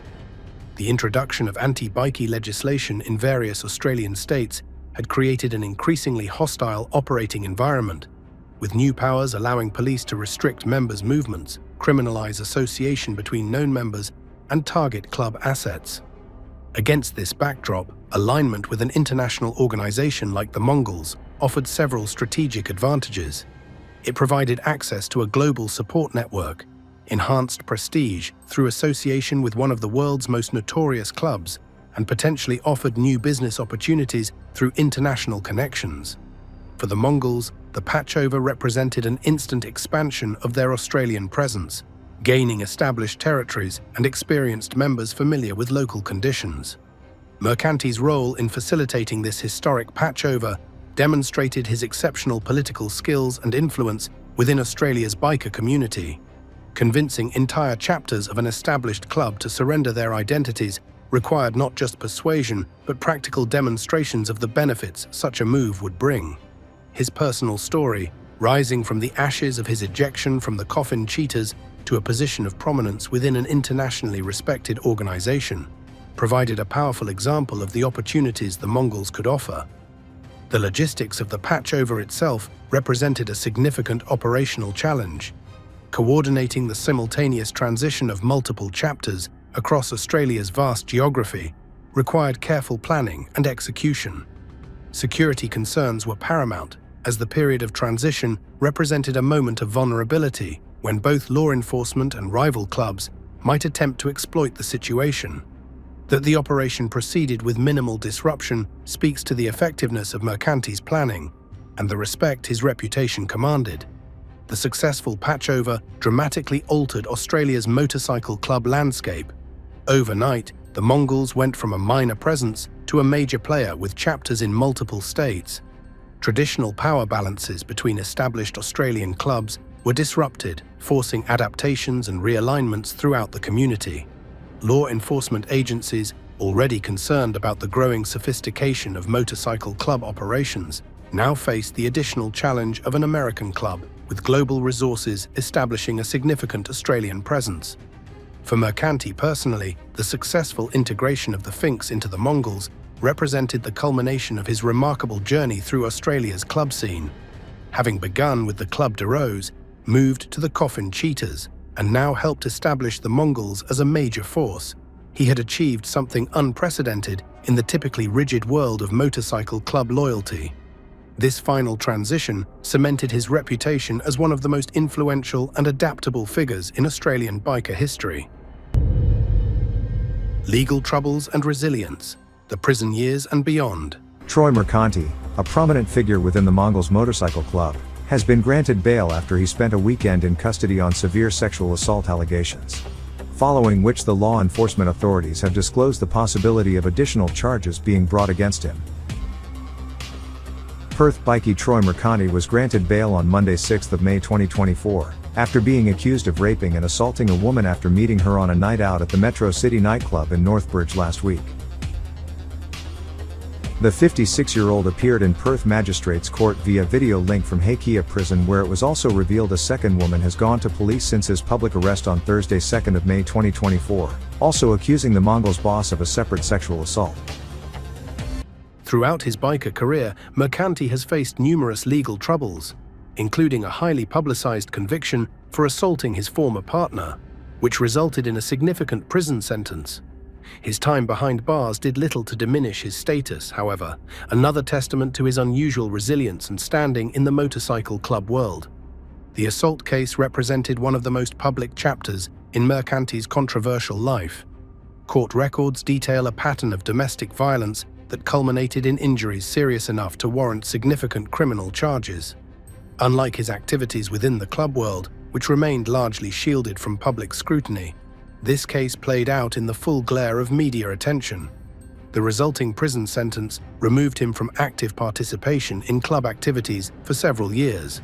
The case attracted particular public interest, not just because of Mercanti's notorious reputation, but because it offered rare insights into his personal life outside the club context. Media coverage highlighted the contradiction between the loyalty and brotherhood valued within motorcycle club culture and the violence directed toward a domestic partner. This juxtaposition contributed to ongoing public debates about the romanticization of outlaw motorcycle clubs versus the reality of criminal behavior associated with many members. For most motorcycle club members, extended incarceration presents significant challenges to maintaining their status and influence. The daily operations and power dynamics of club life continue in their absence, often leading to diminished roles upon release. New leaders emerge, alliances shift, and returning members must re-establish their positions within an altered hierarchy.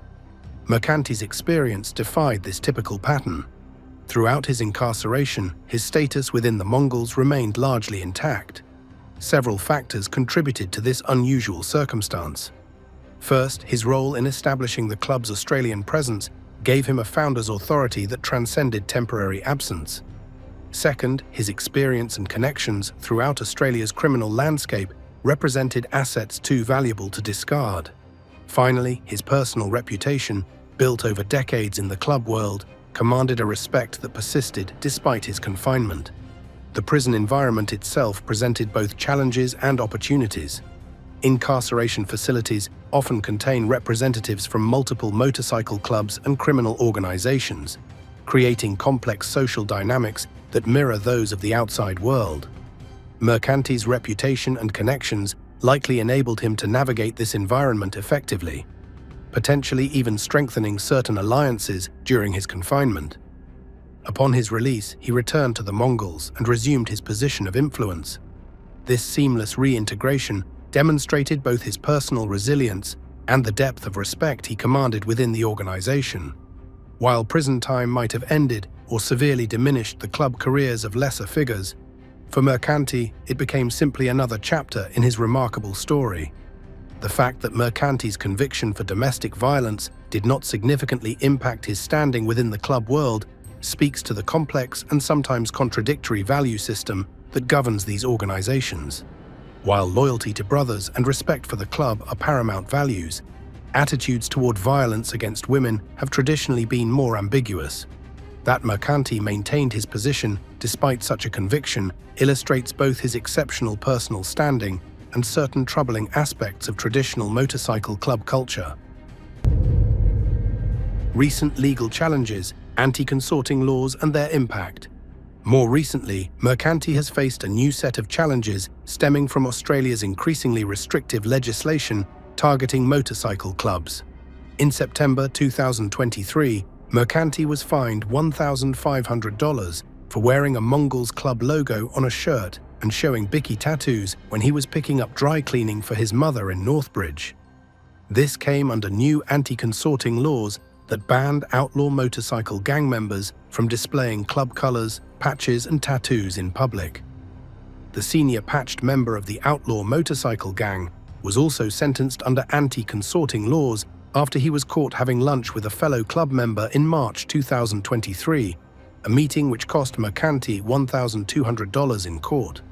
He was warned by Magistrate Andrew Morn that he would face a jail term if he received further similar convictions. Mercanti was the first person in Western Australia to be issued a notice which forbid him from associating with 31 named Bicky members.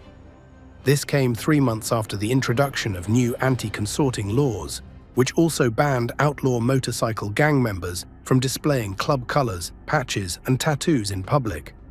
Under these laws, a person can be jailed for up to 12 months and fined $12,000 for consorting contrary to a dispersal notice or displaying insignia of an identified organization in a public place. When introducing the legislation in Western Australia, then Premier Mark McGowan said, "This government is serious about stopping organized crime and protecting the community from the intimidation and violence carried out by Bicky gangs.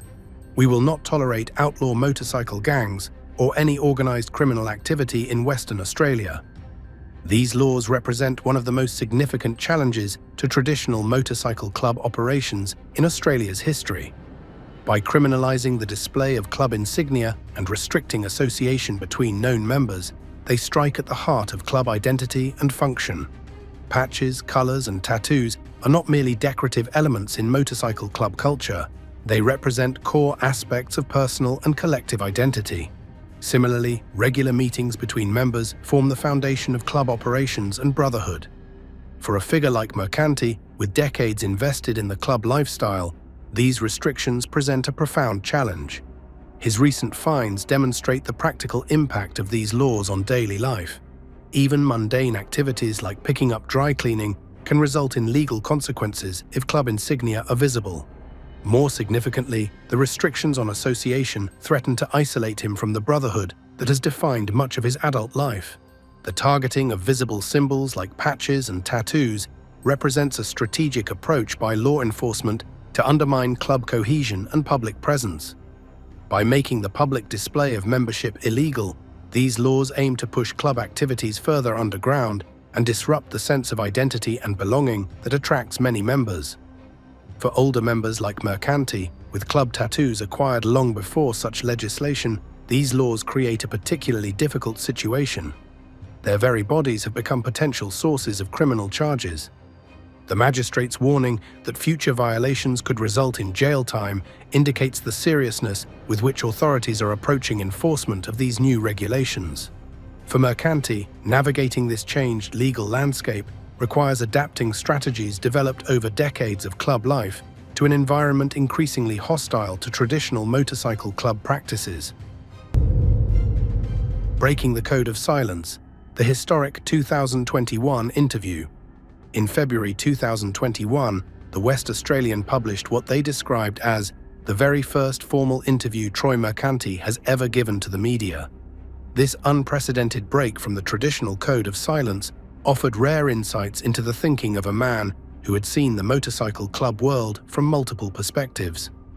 Chief reporter Ben Harvey, who had spent years reporting on Mercanti and WA's Bikie clubs, ventured into the headquarters of the feared Mongols Motorcycle Club to conduct the interview. Harvey revealed how he broke through the Bikie code of silence to secure the interview with Mercanti and gained unprecedented access to the Mongols' inner sanctum. When asked about concerns for his personal safety following the interview, Harvey stated, "I suspect that when I'm lying in bed at night and I hear a Harley-Davidson go up the street, I might have cause to hide behind my better half and use her as protection, but it's not something that's going to absolutely have me wake up with cold sweats." This comment illustrates the lingering tension that surrounds interactions with figures like Mercanti, even in seemingly cooperative circumstances. The decision to grant an interview represented a significant departure from Mercanti's previous approach to media attention. Throughout most of his career, he had adhered strictly to the code of silence that governs motorcycle club members' interactions with the press. This unwritten rule, often summarized as "never explain, never complain," has traditionally helped clubs maintain operational security and mystique. Several factors likely contributed to his decision to break this long-standing practice. The increasing pressure from anti-consorting laws may have motivated a desire to present a more nuanced public image of club life than the one portrayed by law enforcement and politicians. Additionally, as one of the elder statesmen of Australia's motorcycle club scene, he may have felt a responsibility to articulate aspects of the lifestyle and brotherhood that he believed were misunderstood by the general public. The interview itself covered various aspects of club life, though specific operational details remained undisclosed. Mercanti spoke about the brotherhood and camaraderie that form the foundation of motorcycle club membership, elements often overshadowed in media coverage focused exclusively on criminal activities. He addressed the increasing pressure from law enforcement and legislative changes targeting clubs, expressing frustration at what he perceived as disproportionate attention compared to other forms of organized crime. Perhaps most significantly, he offered insights into the evolution of Australia's motorcycle club scene over the decades of his involvement. Having witnessed the transformation from locally focused groups primarily united by a love of motorcycles and lifestyle to more sophisticated organizations with national and international connections, his perspective provided a valuable historical record of this cultural shift. The breaking of the code of silence represented not just a personal decision, but a potential shift in how motorcycle clubs engage with media and the broader public. As traditional club operations become increasingly difficult under new legislative frameworks, more strategic engagement with public perception might represent an adaptive response. Mercanti's unprecedented interview may signal the beginning of a more sophisticated approach to public relations by clubs traditionally defined by their secrecy. The parallel path, Justin Mooch De Loreto.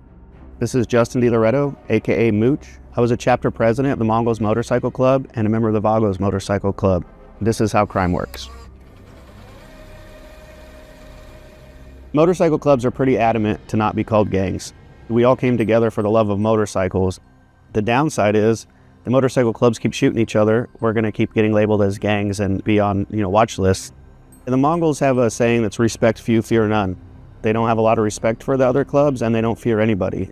While Troy Mercanti's notorious journey through Australia's motorcycle club hierarchy made him a legend down under, his reputation in international biker circles paralleled that of Justin Mooch De Loreto, another influential figure who commanded similar respect within his own brotherhood on American soil.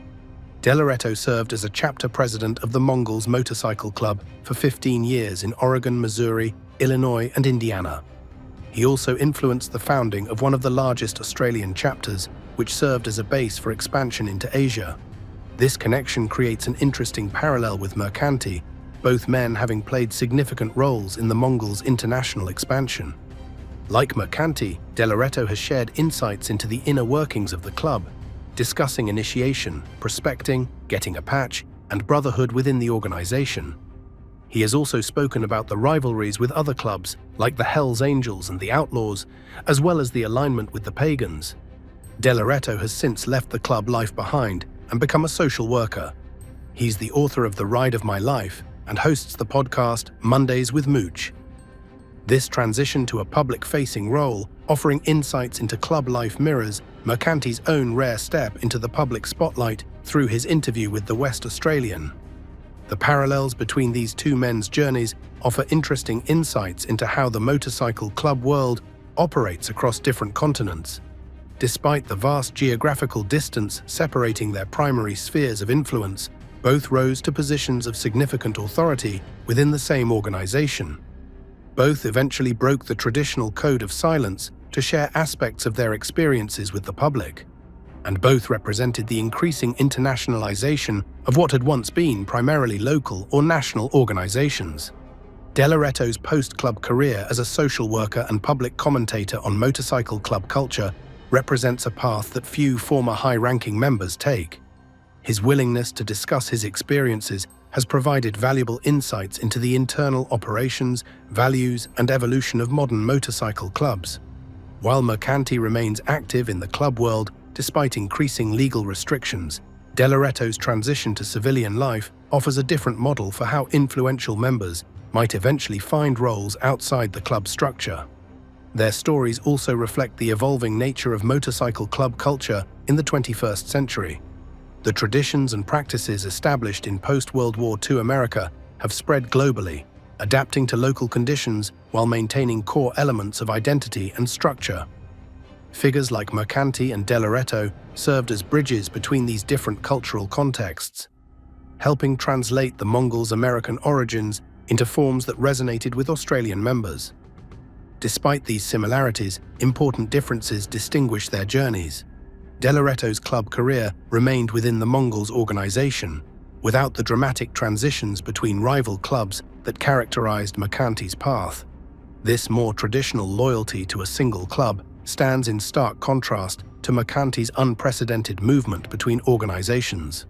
Additionally, De Loretto's complete exit from club life represents a clean break with his past, while Mercanti continues to navigate the increasingly restricted space available for active club members in Australia. A new era for motorcycle clubs, global expansion and local identity. Mercanti's story reflects the increasingly global nature of motorcycle clubs in the 21st century. While organizations like the Mongols began with specific ethnic and geographical identities, international expansion has created a more complex network of chapters, united by shared symbols and traditions rather than common backgrounds. The Mongols' evolution from a predominantly Hispanic club in Southern California to an international organization with significant presence in Australia demonstrates how motorcycle club culture has transcended its original contexts. Mercanti's role in bringing the Mongols to prominence in Australia demonstrates how a club founded by Hispanic riders in California could eventually incorporate members from entirely different cultural backgrounds. This globalization process has not been without tensions and adaptations. The traditions, rituals, and organizational structures developed in one cultural context must be translated, sometimes literally, to work effectively in another. Leadership figures like Mercanti play crucial roles in this translation process, helping establish how international club principles apply to local conditions.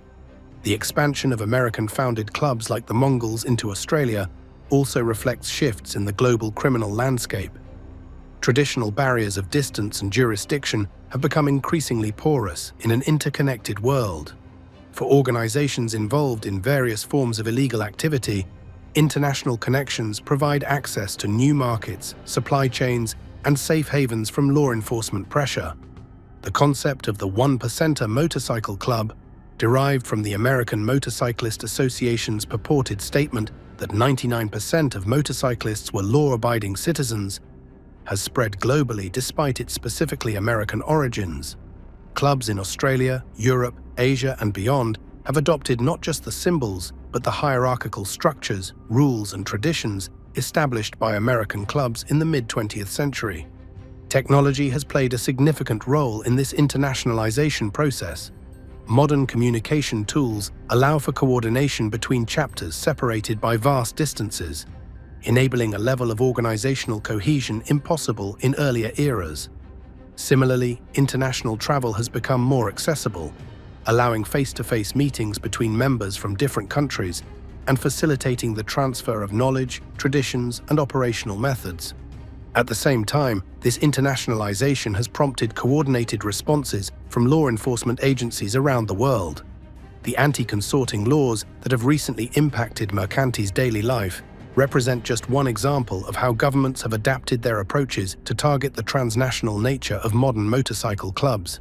Information sharing between police forces, international operations, and harmonized legislative approaches have all become more common as authorities attempt to counter the global reach of these organizations. These changes have forced motorcycle clubs to evolve their operational methods, organizational structures, and recruitment approaches. Traditional public displays of membership through colors and group rides have given way in many jurisdictions to more discreet signifiers and gatherings. The emphasis on physical clubhouses has shifted in some areas toward more mobile and temporary meeting arrangements. Recruitment increasingly happens through personal networks rather than public presence. For elder figures like Mercanti, who came of age during a period when motorcycle clubs operated with relative freedom to display their colors and identity publicly, this new era represents a profound shift in club culture. Navigating these changes while maintaining the core values and traditions that define motorcycle club identity presents one of the most significant challenges facing the current generation of club leadership. A legacy of defiance and adaptation. What makes Mercanti's story particularly compelling is his ability to not just survive, but thrive after club transitions that would have meant death for less influential bikers. This speaks to a combination of personal charisma, strategic alliance building, and the kind of fearsome reputation that makes even enemies think twice about challenging him directly. In a world where loyalty to a single club is normally paramount, Mercanti rewrote the rules without paying the ultimate price. His journey through Australia's motorcycle club landscape represents one of the most unusual career paths in the history of these organizations. From his beginnings with the Club de Rose, through his time with the Coffin Cheetahs, and finally to his role in establishing the Mongols' Australian presence, he has demonstrated an exceptional ability to adapt to changing circumstances while maintaining his core identity as a clubman. The legal challenges he currently faces reflect broader societal shifts in how motorcycle clubs are perceived and regulated. Anti-consorting laws targeting visible manifestations of club membership, patches, colors, and gatherings strike at traditions that have defined these organizations for generations. How Mercanti and others like him adapt to these challenges will shape the future evolution of motorcycle club culture in Australia and beyond. Mercanti's story also illuminates the changing nature of loyalty and identity within motorcycle club culture. While traditional understandings emphasized lifelong commitment to a single organization, his career suggests the emergence of more fluid conceptions of allegiance based on personal relationships, strategic interests, and individual reputation. This shift, while still exceptional rather than normative, may point toward future evolutions in how motorcycle clubs define membership and belonging. The international expansion of clubs like the Mongols, facilitated by figures like Mercanti, has created global networks that transcend the local origins of motorcycle club culture. These networks enable new forms of cooperation, resource sharing, and knowledge transfer that strengthen organizations against external pressures from law enforcement and rival groups. At the same time, this internationalization creates challenges of cultural translation and local adaptation that require skillful navigation by leaders with Mercanti's experience and influence. As he enters his mid-50s, Mercanti stands as both a link to the traditional world of motorcycle clubs and a harbinger of how these organizations are evolving in response to 21st century pressures and opportunities. His unprecedented interview with the West Australian suggests a recognition that even the most sacred traditions of the club world, like the Code of Silence, may need reconsideration in a changing landscape. Whether viewed as a folk hero or a cautionary tale, Troy Mercanti's impact on Australia's motorcycle club culture is undeniable. His story provides a window into a world often shrouded in secrecy and misinformation, revealing the complex interplay of loyalty, power, and personal ambition that drives this distinctive subculture. As law enforcement pressure and legislative restrictions continue to mount, Figures like Mercanti faced the challenge of preserving the essence of motorcycle club life while adapting to a rapidly changing environment. The legend of Troy Mercanti, the man who crossed boundaries thought inviolable and survived to tell the tale, will likely endure as long as motorcycle clubs themselves. In a culture built on unwavering loyalty, his exceptional journey stands as testament to how the most sacred rules sometimes bend for those with sufficient courage, charisma, and cunning to challenge them. Whatever the future holds for Australia's motorcycle clubs, Mercanti's place in their history is already secure. The man who rewrote the rules and lived to wear the patch of yet another brotherhood. Yeah, I was wondering about this patch, man. And I just wanted to know, who gave you permission to wear that patch? Ever wondered what really goes down in the outlaw motorcycle world? From secret hand signals that save lives to the real reason they park backwards at bars. These aren't your average weekend riders. They live by codes most people never hear about. What happens when you disrespect a patch? Why do some bikers carry $100 bills sewn into their vests? We've uncovered 20 shocking biker secrets that'll blow your mind. The last secret could literally save your life. Number 20. Why bikers park backwards at the curb. Backing a motorcycle into a parking space is a lot safer than pulling in forks forward. Plus, when it's time to go, all you have to do is pop the bike into gear and ride out. It increases your visibility to see oncoming traffic, and it looks a lot cooler. Ever notice how bikers always back their motorcycles into parking spaces? It ain't about looking cool or showing off chrome, it's straight up survival tactics. When you roll up to a biker bar or MC clubhouse, you'll see every single bike backed in, facing outward, ready to blast off at a moment's notice. This ain't random, this is calculated. In the MC world, situations can flip from chill to chaos faster than you can say trouble. Back your bike in and you've got an instant escape route. No awkward shuffling, no three-point turns while everyone else is peeling out. Just throw your leg over, fire that engine up, and you're gone, leaving nothing but dust and noise behind you. Think about it. You're inside a packed bar when rival clubs show up, disrespect flies, and suddenly tables are flipping. You sprint outside needing to bounce quick. You want your bike facing the street, not the building. Those extra seconds spent turning your bike around might be the difference between clean getaway and serious problems. Even for casual riders, it's smart riding. Backing in means you can see traffic clearly when leaving. No blind spots, no awkward neck craning to check for cars. You're set up for a clean exit every time.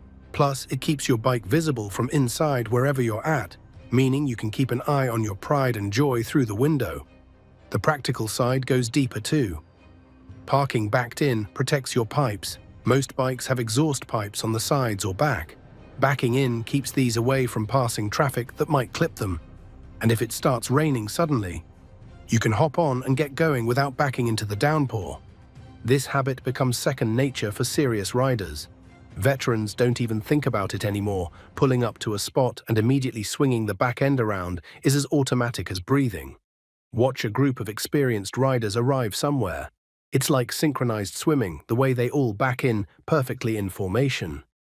Bikers often park their motorcycles backwards at the curb instead of front first. This deliberate method allows for swift departures, eliminating the need to perform a multi-point turn in tight spaces. In everyday riding, convenience and efficiency are significant. But in motorcycle culture, readiness can be a matter of safety or survival. So next time you spot a row of Harleys all backed in perfectly at the local watering hole, understand it ain't for show. It's readiness, it's awareness, it's the mindset that says always be prepared for what might come next. Because in the biker world, readiness isn't just smart, it's survival. And speaking of survival on the road, that's why many bikers have those colorful rolled-up blankets strapped to their front forks too. Number 19. The meaning behind rolled-up blankets, sarapes. What do you call this thing again? This is a sarape. It's just a Mexican blanket. And what it is back in the days, bikers that used to travel used to carry a blanket or a suitcase, backpack on the back, and they just pulled over with the sleep. Yeah. Hence, so we just have it Mexican style. So there's more. more of an iconic thing. Yes. And then this is the Aztec counter, and it matches my necklace because I'm Mexican. You know, so. Really nice necklace. So yeah, so that's what that is. And if you look, a lot of guys have them on the back of the bikes. See? Oh, on the back. See, they have them on the back of the bikes too. And you got that. And a lot of times too, when you're out with a grill, you just lay it down and you get laid.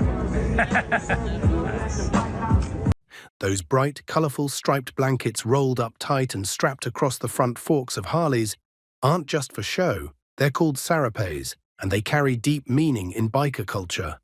These ain't just random decoration, they're functional pieces with serious heritage behind them. The sarape comes straight from Mexican tradition, dating back centuries to a time when revolutionaries and common folk alike used these versatile blankets for everything.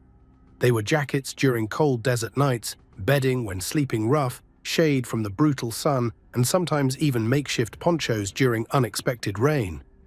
They represented survival and self-reliance, exactly what motorcycle culture embraces. For riders with Mexican heritage, strapping a sarape to their bike is a badge of honor. It's a rolling tribute to their bloodline, their ancestors, their cultural identity.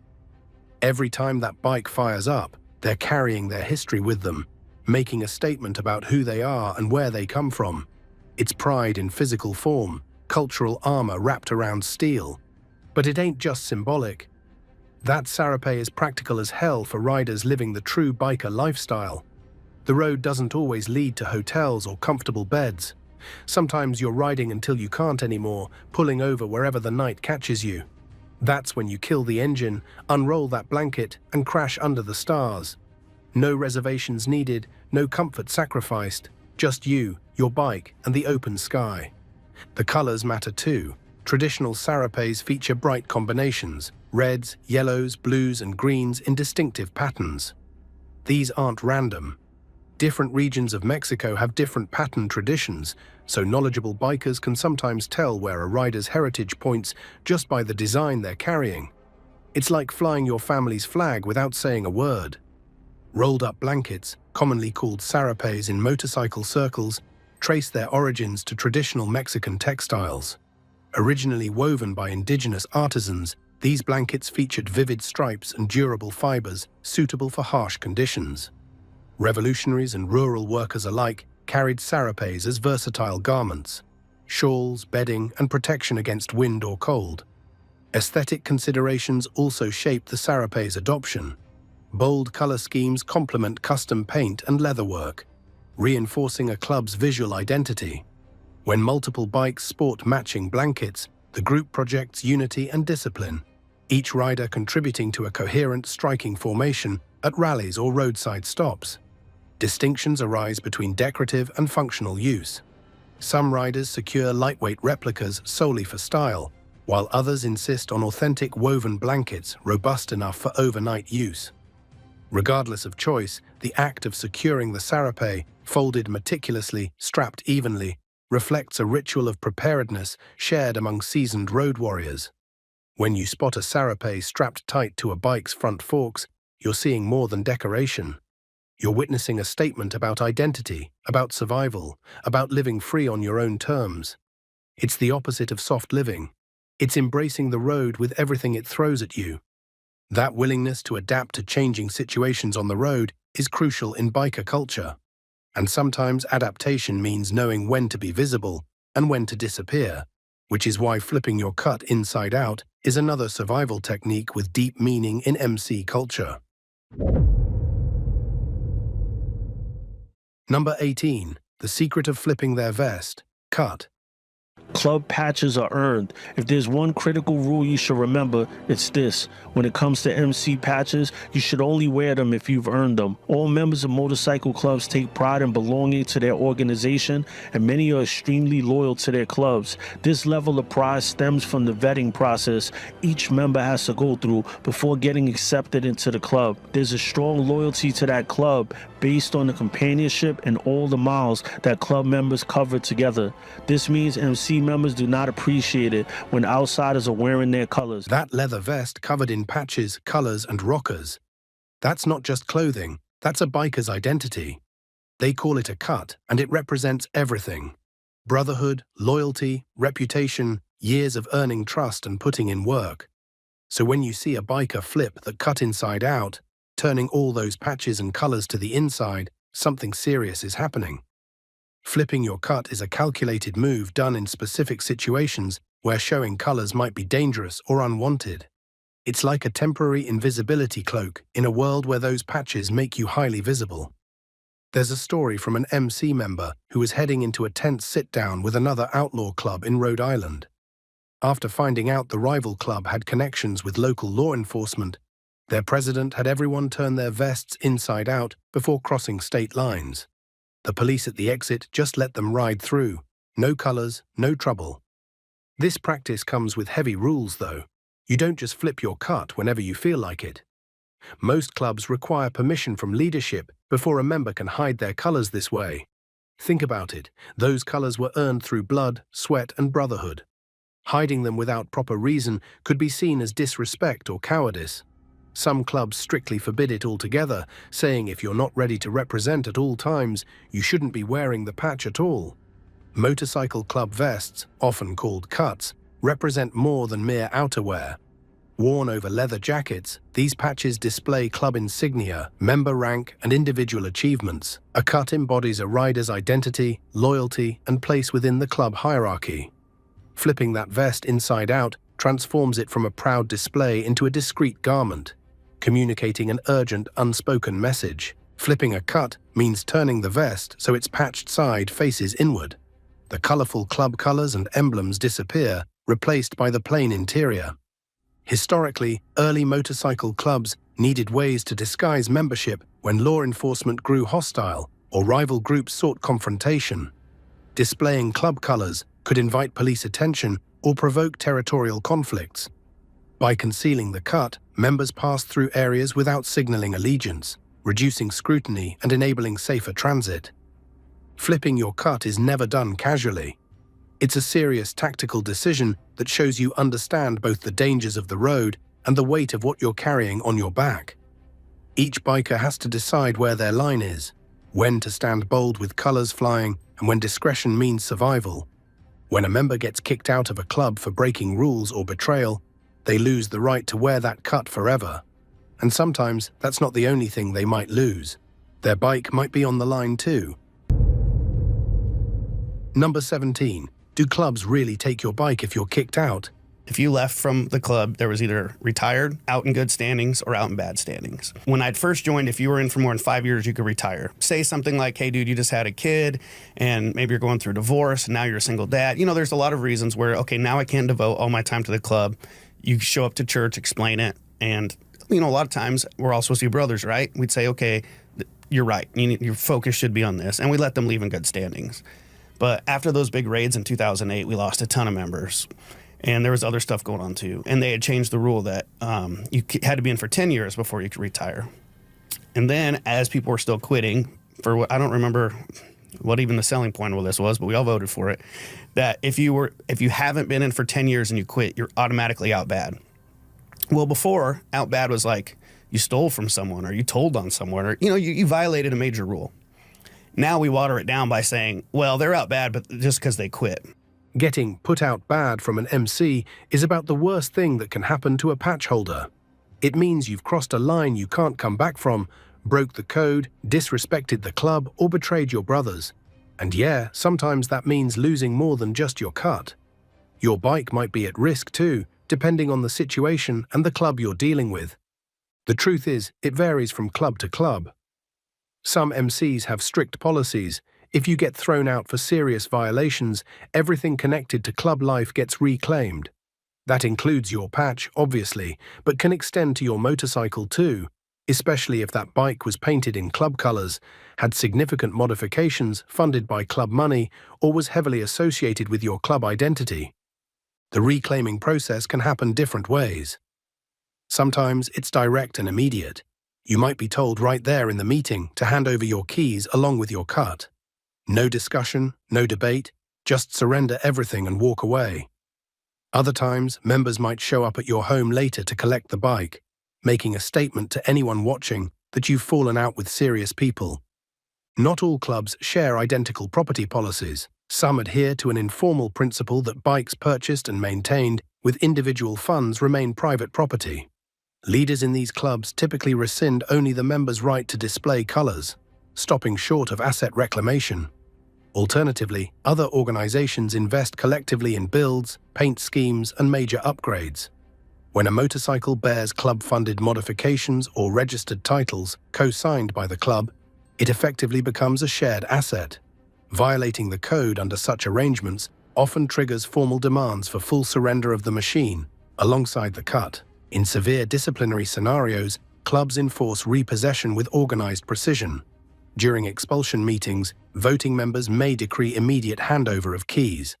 Enforcement teams sometimes arrive at a former member's residence to retrieve the motorcycle, towing it to club property.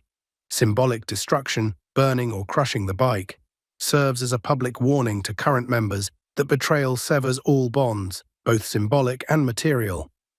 Proceeds from liquidated assets may be funneled back into club funds or used to finance a new prospect's initiation. The reality is that much depends on how you leave and why.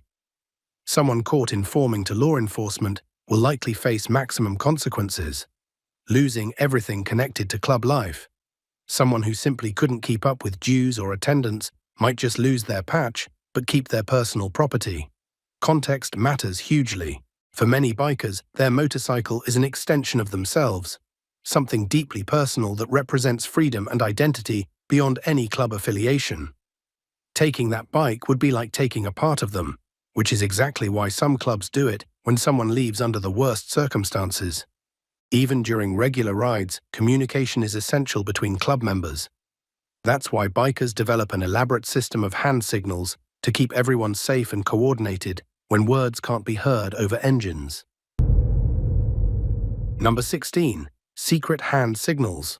Let's break down some motorcycle hand signals. Left turn, arm in hand extending left, palm facing down. Right turn, arm out, bent at a 90-degree angle, fist clenched. Stop, arm extended straight down, palm facing back. Refreshment stop, fingers closed, thumb to the mouth. Fuel stop, arm out to the side, pointing to the tank with your finger extended. Pull off, arm position as for a right turn, forearm swung toward shoulder. Slow down, arm extended straight out, palm facing down, swinging down to your side. You lead, arm extended, upwards 45, follow me.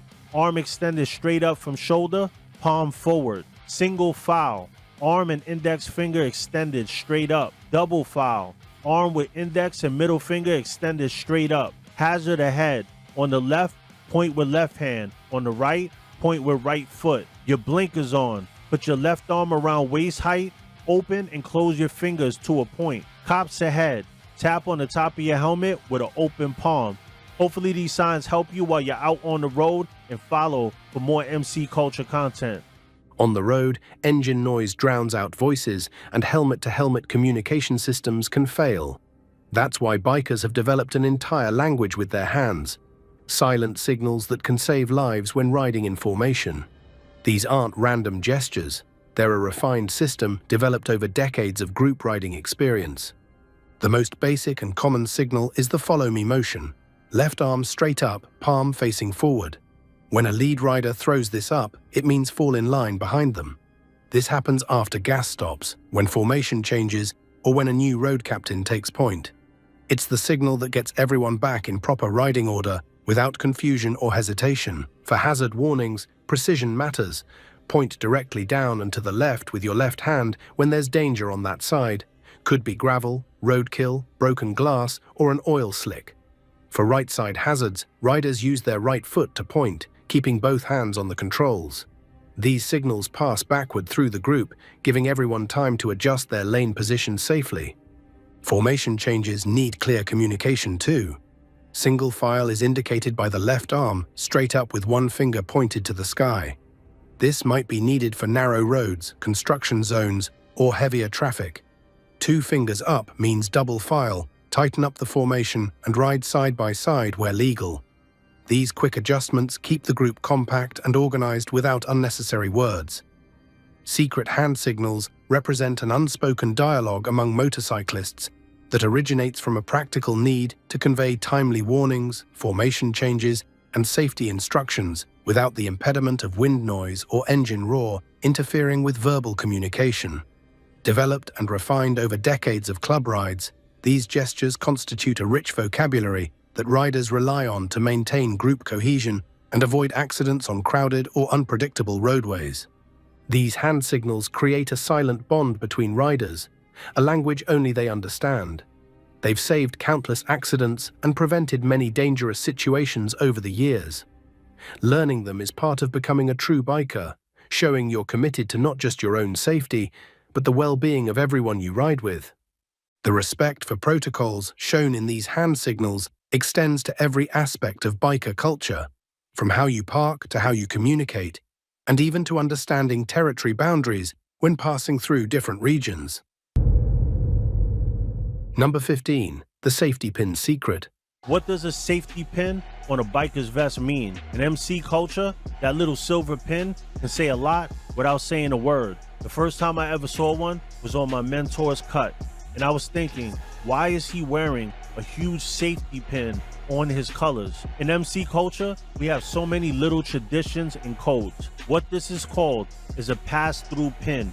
Since he was a nomad, he was always passing through other outlaw territory. Wearing that safety pin or pass-through pin is like saying, I'm just passing through. I'm not here to stay. I'm not here to claim your turf. I don't want no issues.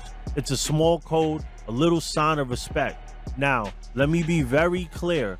It does not mean you're bulletproof. Just because you have a pass-through pin on, it doesn't mean you could just fly through a no-fly zone and everything will be fine. Things can still happen, but it is a sign of respect, and if old school bikers see it, they will understand what you're trying to do, that you're just passing through and you're not seen as an enemy. Outlaw motorcycle clubs have motorcycle clubs under them called support clubs.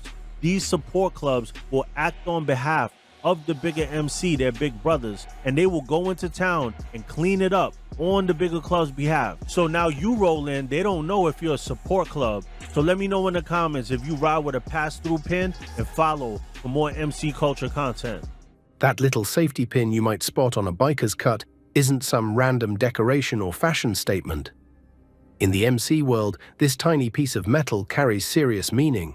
It's called a pass-through pin, and it speaks volumes to those who understand the code. What looks like nothing special to regular folks is actually a silent message in the outlaw biker community. The pass-through pin serves a specific purpose. It tells other clubs and riders that you're just passing through their territory with respect. You're not claiming turf, not looking for trouble, not trying to flex or disrespect anyone's patch. You're just a rider on the move, acknowledging that you're in someone else's backyard and showing proper respect while you're there. Nomads and independent riders use these pins most often. If you're not affiliated with a major club but still ride serious miles, you'll eventually cross through territories where tensions run high. That pin becomes your silent ambassador, not asking permission exactly, but showing awareness that motorcycle territory is real and respected. The placement matters too. Usually, the pass-through pin sits on the shoulder of a cut or near certain patches. It needs to be visible enough that other riders can spot it, but subtle enough that civilians won't notice anything special. It's communication meant only for those who speak the language of MC culture. Wearing a simple safety pin on a motorcycle club cut conceals a complex message rooted in respect, neutrality, and silent adherence to a strict code of conduct that governs interactions among rival organizations. This small metal fastener, often inconspicuously placed on a club vest's shoulder, signifies a rider's status as a pass-through, who is not claiming territory or allegiance to the local chapter, but instead is recognizing the sovereignty of that region's club without challenging it. Don't think for a second that this pin gives you special privileges or protection, though. It's not a free pass or some magic shield. It simply demonstrates that you understand protocol and are trying to show proper respect while moving through. Some hardcore clubs might still approach you regardless, but that pin at least shows you're not completely clueless about whose roads you're riding on. For travelers crossing multiple territories on long runs, that safety pin can reduce tensions at gas stations, diners and bars along major routes. It's a small gesture that says, just passing by, rather than looking for attention. In a world where subtle signals often prevent major conflicts, this humble piece of metal serves an important purpose. The pass-through pin represents something deeper in biker culture. The understanding that respect matters above all else. Knowing your place in the hierarchy, acknowledging others' territories, and following unwritten rules are fundamental to surviving and thriving on the road. This awareness extends beyond just territory. It applies to how you address patch holders too, which is why you should never casually call a patched member bro unless you've earned that right. Number 14. Why you shouldn't call a patched biker bro. Yo, what's up, brother? I'm Buddha.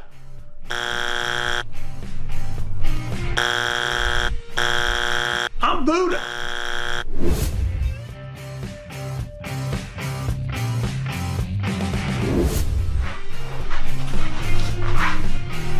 I'm Jeff, Broken Chains. Glad to meet you. In everyday life, words like bro get thrown around casually between friends, co-workers, even total strangers. It's become such common slang that most people don't think twice about it. But in the MC world, language carries weight, and certain terms have meanings that go way beyond their dictionary definitions. Calling a patched member bro or brother when you're not part of their club is a mistake that shows you don't understand their world. In motorcycle club culture, the term brother isn't just slang, it's sacred. That word represents a bond forged through shared hardships, long rides, club conflicts, and unwavering loyalty. When patch holders call each other brother, they're acknowledging something deeper than friendship. They're recognizing a connection that's been tested through serious situations most civilians will never experience or understand. That brotherhood gets earned through prospect periods that can last years, through standing tall when things get ugly, through having each other's backs when everyone else walks away. It represents trust at the highest level, the kind where you'd put your life in someone else's hands without hesitation. When you casually throw bro at a patched member, you're unintentionally claiming a connection you haven't earned. Think of it like walking into someone's house uninvited, opening their refrigerator and acting like you live there. What you might intend as friendly comes across as disrespectful because you're ignoring boundaries that matter deeply to the people who've established them. In MC culture, language creates clear lines between insiders and outsiders. Moreover, misuse of bro can provoke strong negative reactions. Patched members may view it as a challenge to their authority or an attempt to claim equality where none exists. In tightly structured clubs, where hierarchy and discipline preserve order, perceived slights, no matter how innocuous they seem, can escalate into cold stares, verbal rebukes, or even physical confrontation. The simple act of addressing a member with unearned familiarity can disrupt the delicate balance of respect that allows clubs to function cohesively and maintain their identity. Instead of bro, simply use respectful terms like man or sir when addressing patch holders you don't know.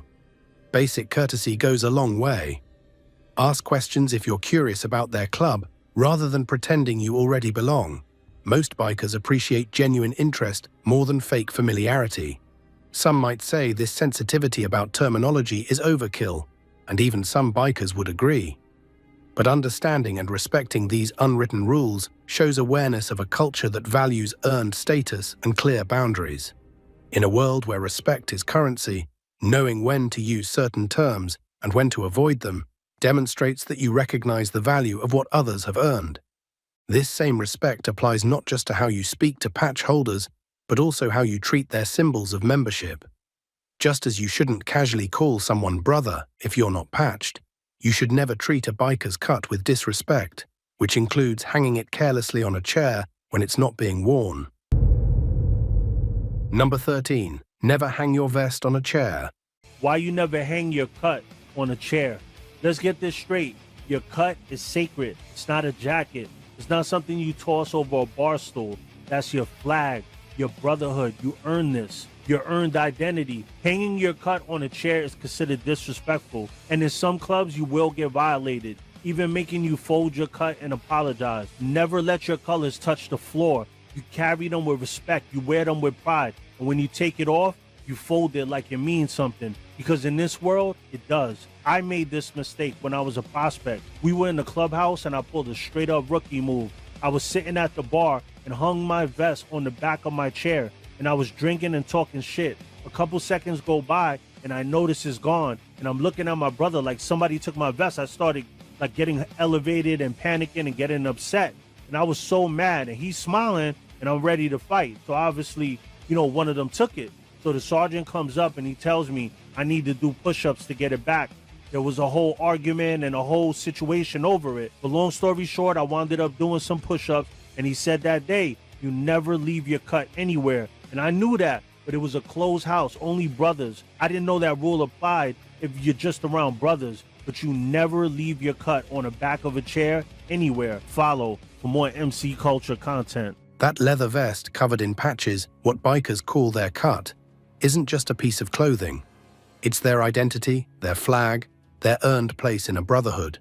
That's why there are strict, unwritten rules about how you handle it, and one of the biggest violations is casually hanging your cut on the back of a chair like it's some regular jacket from the mall. In MC culture, your cut represents everything you've worked for. Those patches weren't bought, they were earned through prospect periods, through proving loyalty, through standing tall when things got rough. That vest carries the club's colors, its reputation, and by extension, the reputation of every member who wears those same patches. Treating it carelessly shows disrespect not just to the physical item, but to everything it represents. The rule is simple but absolute. You never hang your cut on a chairback, never leave it unattended, never let it touch the ground. When you take it off, you fold it properly with the patches protected inside, or you keep it on your person. Some members won't even enter a bathroom stall without their cut if they're in public. That's how serious this protocol runs. There's a story about a prospect who made this mistake in his own clubhouse. He hung his cut on his chair while having drinks, and within minutes, it vanished. When he panicked looking for it, he learned the hard way about this rule. His own brothers had taken it to teach him a lesson. He had to do push-ups to earn it back, and you better believe he never made that mistake again. The respect shown for a club's colors on that cut goes hand in hand with another crucial aspect of MC life: understanding and respecting territory. Just as you'd never disrespect the physical representation of a club, you should never disrespect the geographic areas they consider their own. Number 12. The importance of respecting territory. I just saw a video that was a complete abomination, and it's the problem in MC culture right now. And I'm not co-signing anybody taking anybody's vest, anybody beating anybody. I'm not co-signing any of that. But what I'm talking about is telling people that if a 1%er comes up to you and tells you that you can't have a certain patch or a bottom rocker repping a state or a city, that you don't have to respect it, they are delusional. Every time you look on the news and something goes on, trust me when I tell you, it's because one club had that bottom rocker and they moved in, and the other club that been there for years was not having. In the MC world, territory isn't just lines on a map, it's something earned, claimed, and defended. Different clubs control different regions, cities, or even specific neighborhoods, and understanding these invisible boundaries can be the difference between peaceful riding and serious trouble.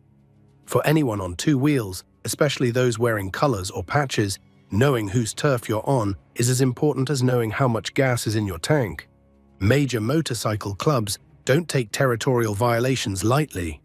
These aren't casual claims. These are areas where clubs have established presence, membership, and often business interests. When you ride through territory controlled by an established club, you're essentially a visitor in their house. The proper approach is showing respect without challenging or disrespecting their claim to that area. This territorial system developed over decades in the MC world. As clubs expanded across states and regions, they established areas of influence and control. Some of these boundaries are well known and documented in biker circles, while others are more fluid or disputed. The smart rider learns these boundaries before planning long trips, especially when wearing club colors or patches that might draw attention. Certain protocols exist when entering another club's territory.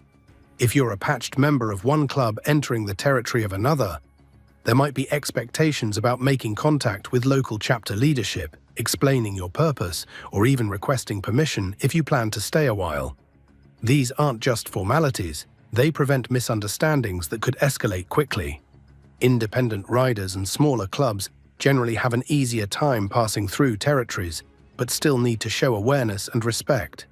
This might mean being low-key, not causing problems in local hangouts, and definitely not trying to recruit or conduct club business in another club's backyard. The pass-through pin mentioned earlier is one way some riders silently communicate their understanding of these unwritten rules. The consequences for disrespecting territory can range from stern warnings to serious confrontations. Most established clubs won't immediately escalate to violence, contrary to popular media portrayals, but will make it clear when boundaries have been crossed. The wise rider heeds these warnings rather than testing limits. Understanding territory is just one piece of staying safe in the MC world. But there's one rule that stands above all others when it comes to survival, a principle that experienced bikers know can literally save your life when things get serious. Number 11. The one rule that could save your life. In all the complex protocols and unwritten rules of biker culture, there's one principle that stands above the rest, one rule that could literally save your life if things ever go sideways. It's simple but absolute. Mind your own business and show respect at all times. This isn't just good manners. In the MC world, it's survival. The motorcycle club world operates with its own internal system of justice, hierarchy, and conflict resolution. As an outsider, or even as a member of a different club, inserting yourself into business that doesn't concern you is one of the most dangerous mistakes you can make. Arguments between members, club decisions, territory disputes. These are internal matters that outsiders should never comment on or get involved with. Respect in this context means recognizing boundaries without being told. It means understanding that certain questions shouldn't be asked, certain topics shouldn't be discussed, and certain places shouldn't be entered without invitation. It means knowing when to walk away, when to keep your opinions to yourself, and when to simply nod and move on. When around patch holders, especially from clubs you're not familiar with, watching more than talking is always the safer approach. Let them lead conversations, don't ask about club business, and definitely don't start sharing opinions about other clubs or internal politics. These conversations can turn dangerous quickly for someone who doesn't understand the underlying tensions or history. If you find yourself in a bar, event, or gathering where club members are present, basic awareness of your surroundings becomes crucial. Don't stare at patches, don't take photos without permission, don't insert yourself into groups where you weren't invited. Simple behaviors like these show you understand and respect the boundaries that exist. This principle, minding your business and showing consistent respect, isn't unique to biker culture. But the consequences for forgetting it might be more immediate and serious in the MC world than in many other settings. The one rule that could save your life is remembering that you're moving through a world with established codes, boundaries, and expectations, and honoring those even when no one explicitly tells you what they are. Number 10. Handle conflict appropriately. One of the things that drew me to the Mongols was that they have a rule that brothers weren't allowed to fight brothers, because the concept was there's nothing in the world two men can't sit down and talk about or talk through.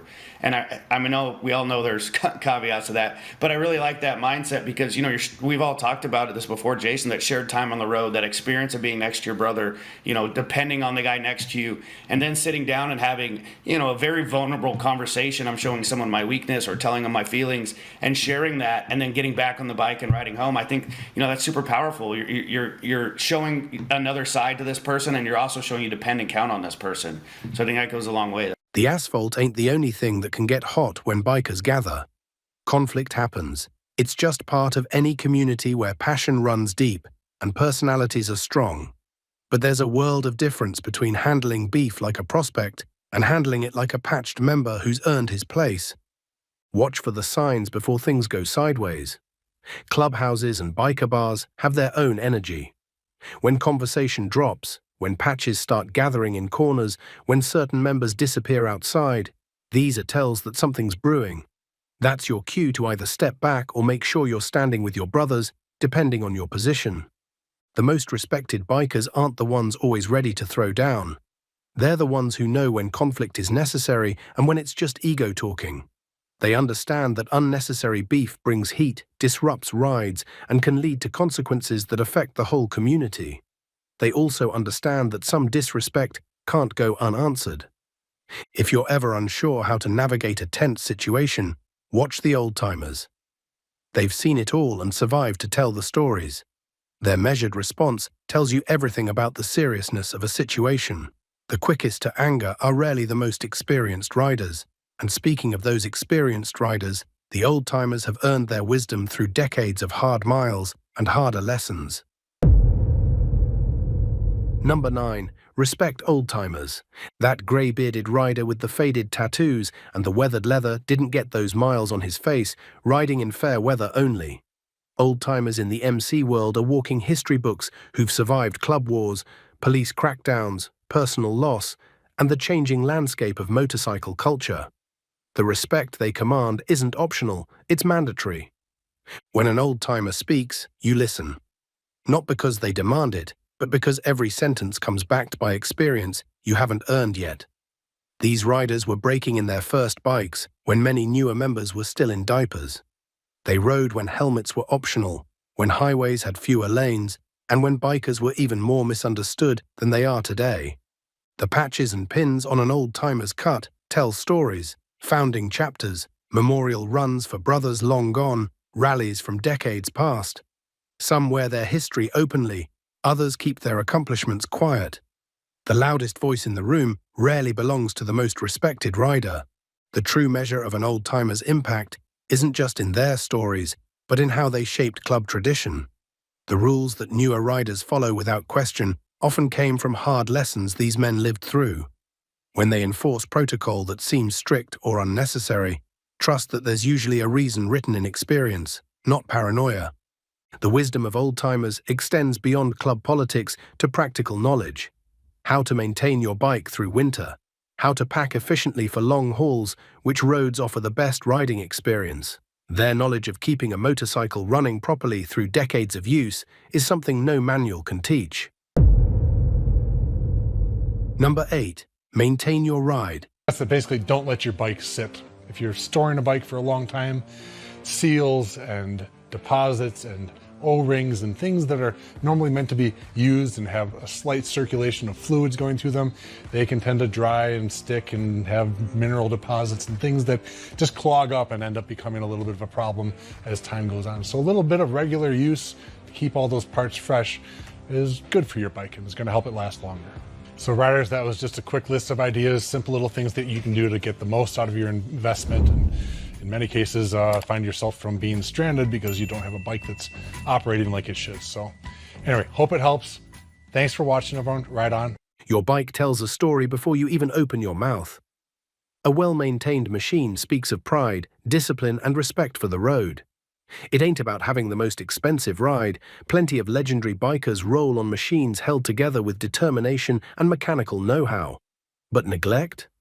That's something the community notices quick. Basic maintenance isn't optional in biker culture. Clean oil, proper tire pressure, working lights and brakes that grab when they need to.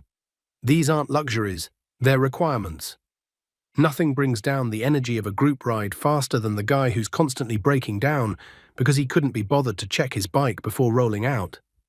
The seasoned rider develops a relationship with his machine. He knows the specific sounds it makes when something's off. He feels the slight pull to one side when the alignment needs attention. This connection comes from hours spent working on the bike, not just riding it. Every breakdown is a lesson, every repair strengthens the bond. Club prospects often learn this lesson the hard way. Show up to enough events with a neglected bike, and you'll feel the chill from patched members. It reflects poorly not just on you, but on who you represent. In traditional clubs, a consistently neglected motorcycle can even affect someone's path to full membership.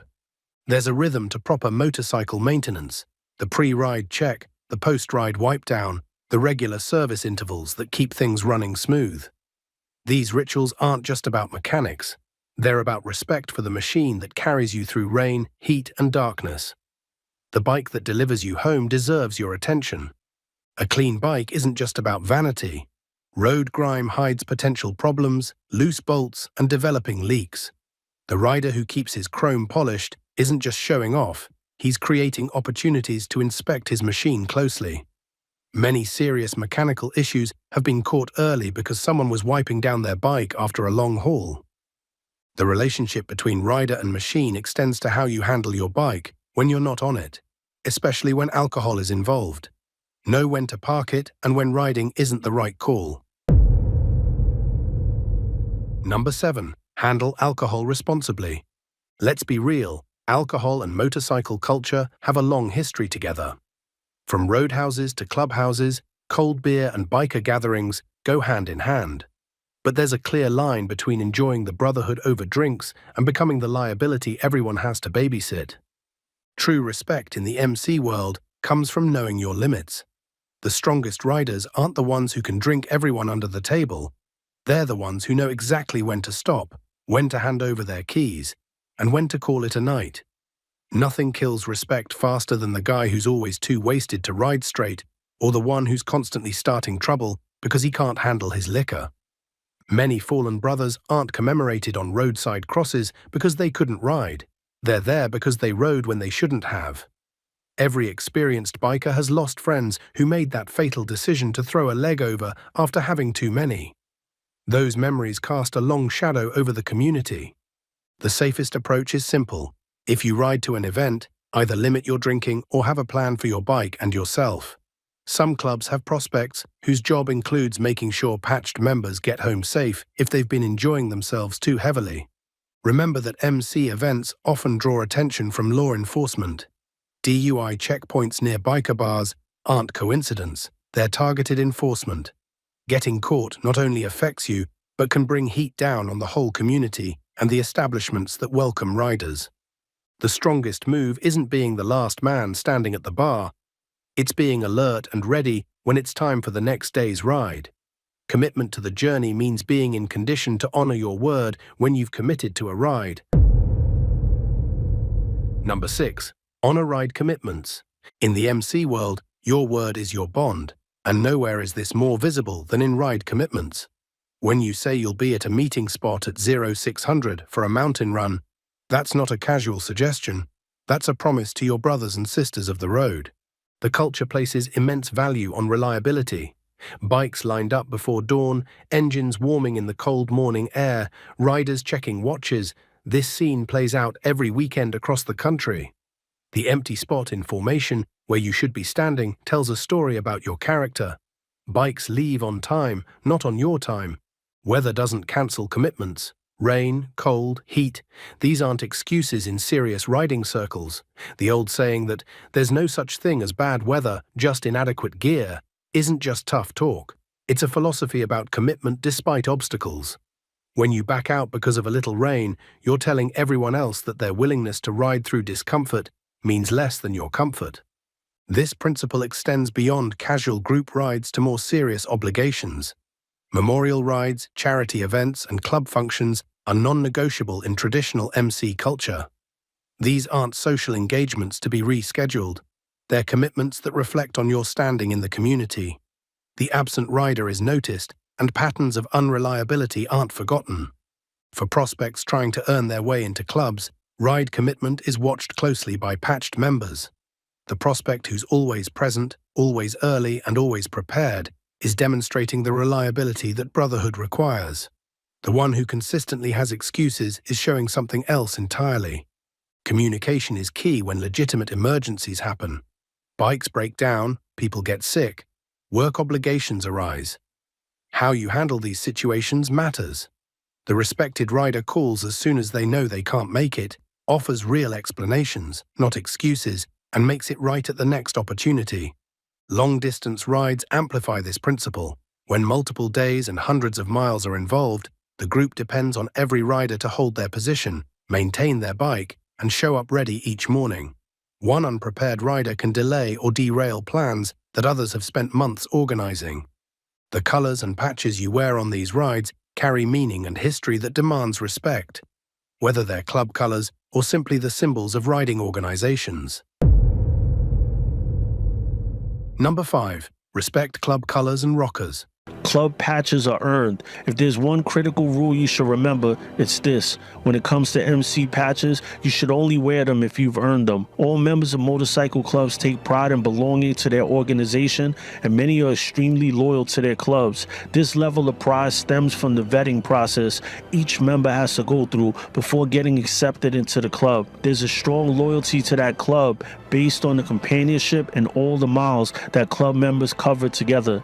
This means MC members do not appreciate it when outsiders are wearing their colors. Colors aren't just fabric, and patches aren't just decoration. In the MC world, they're sacred symbols that represent brotherhood, sacrifice, and identity. The three-piece patch with top rocker, club name, center patch, emblem, and bottom rocker, territory, is earned through processes most outsiders will never understand. Blood, sweat, loyalty, and sometimes years of proving yourself. First rule that matters: never touch another rider's cut without permission. That vest carries energy, history, and meaning. The patches sewn into that leather represent brothers who died wearing the same colors, long nights defending territory, and a commitment deeper than most marriages. Handling someone else's colors casually shows profound disrespect for what they represent. Territory rockers, those bottom patches showing geographic claim, carry serious weight. Wearing a territory rocker for an area controlled by an established club is asking for confrontation. This isn't about posturing, it's about established protocol that's been in place for decades. Research before you ride and understand whose territory you're passing through. The tradition of earning patches rather than simply buying them. Each patch on a true rider's cut has a story: specific rides completed, roles served, achievements recognized. They aren't collected like merit badges, but awarded by brothers who witnessed your actions. When visiting biker events in unfamiliar territory, reading the patches and colors tells you everything about the political landscape. Which clubs are allies, which maintain distance from each other, which command the most respect in the area. It's all visible in the colors present and how they interact. The respect for colors extends to how you handle your own cut. Never leave it unattended. Never hang it carelessly. Never let it touch the ground. This reverence reflects understanding that you're carrying something bigger than yourself. You're representing a tradition and a brotherhood that demands proper protocol. This same respect for tradition and protocol applies to the road hierarchy, especially regarding the road captain's authority during group rides. Number 4. Honor the road captain. The road captain is also responsible for knowing the states and counties that the club will be venturing into. This includes knowing. When rubber meets asphalt and multiple bikes form a pack, chaos is just one bad decision away. The road captain isn't just another rider with an extra patch. He's the difference between a smooth journey and a dangerous mess of scattered bikes and bruised egos. In established clubs, road captains earn their position through demonstrated skill, knowledge of terrain, mechanical aptitude, and level-headedness. They've studied maps when others were drinking. They've memorized gas stops, rest areas, and alternative routes. They know where every hospital is along the journey. This preparation isn't accidental, it's their responsibility to the pack. The road captain's authority during a ride is absolute. When he signals a formation change, it happens without question. When he calls a stop, everyone stops. When he sets the pace, you maintain it. This isn't about ego or control, it's about safety and unity. A pack divided by differing opinions becomes vulnerable on the road. The best road captains lead from different positions depending on conditions. Sometimes they take point, reading the road ahead and setting the pace. Other times they ride sweep, watching for mechanical issues and making sure no one gets left behind. Their position is tactical, not always fixed at the front of the pack. Road captain decisions might sometimes seem overcautious or unnecessary to newer riders. The sudden stop, the reroute, the formation change, these calls come from experience. The road captain sees the gathering storm clouds, notices the oil pattern on the asphalt, or recognizes the changing traffic pattern before others do. Supporting the road captain means maintaining your position without becoming a distraction. It means passing back his signals faithfully so riders behind you stay informed. It means keeping your ego in check when you think you know a better route or a faster way. The time for those discussions is after the kickstands go down, not in the middle of a ride. In many clubs, the road captain position comes with the responsibility of enforcing discipline during rides. The rider who repeatedly breaks formation, speeds ahead, or creates safety issues might find themselves having a direct conversation at the next stop, or worse, not being welcome on future rides. This structure and discipline extends beyond individual rides to the broader community support that strengthens motorcycle culture across regions and generations. Number 3. Support your local motorcycle community. Another option, if you're part of any of there's a few organizations, but one of the main ones is COC, Confederation of Clubs. It's nationwide from my understanding. I've not spent too much time on the East Coast, but definitely on the West Coast, there's COCs all over. Is to reach out to the board of your local COC if you're a member, and they can also reach out to other COCs, which is usually a lot of the clubs in the whatever area you're going to are part of that most of the time. There's exceptions, and then they can say, hey, there's this club coming in, or even invite you to a COC, which I've You've done before. that. That's why I wanted you to talk about it, because you. The strength of biker culture doesn't come from lone wolves. It comes from interconnected communities that support each other across miles and years. Supporting your local motorcycle community isn't just about attending big events. It's about the consistent presence and contribution that builds the foundation of riding culture in your area. Start with the businesses that support riders, the small-town diners that welcome leather and don't mind the rumble of pipes in their parking lot, the independent mechanics who'll stay late to fix your bike before a big run, the bars that host bike nights and make space for club meetings. These businesses take risks by openly embracing biker culture. Returning that support keeps these rider-friendly spaces alive. Charity runs aren't just photo opportunities. They're how the motorcycle community shows its strength and heart to the wider world. Whether it's Toys for Tots, veteran support rides, or fundraisers for fallen riders' families, these events demonstrate that beneath the tough exterior beats a generous spirit.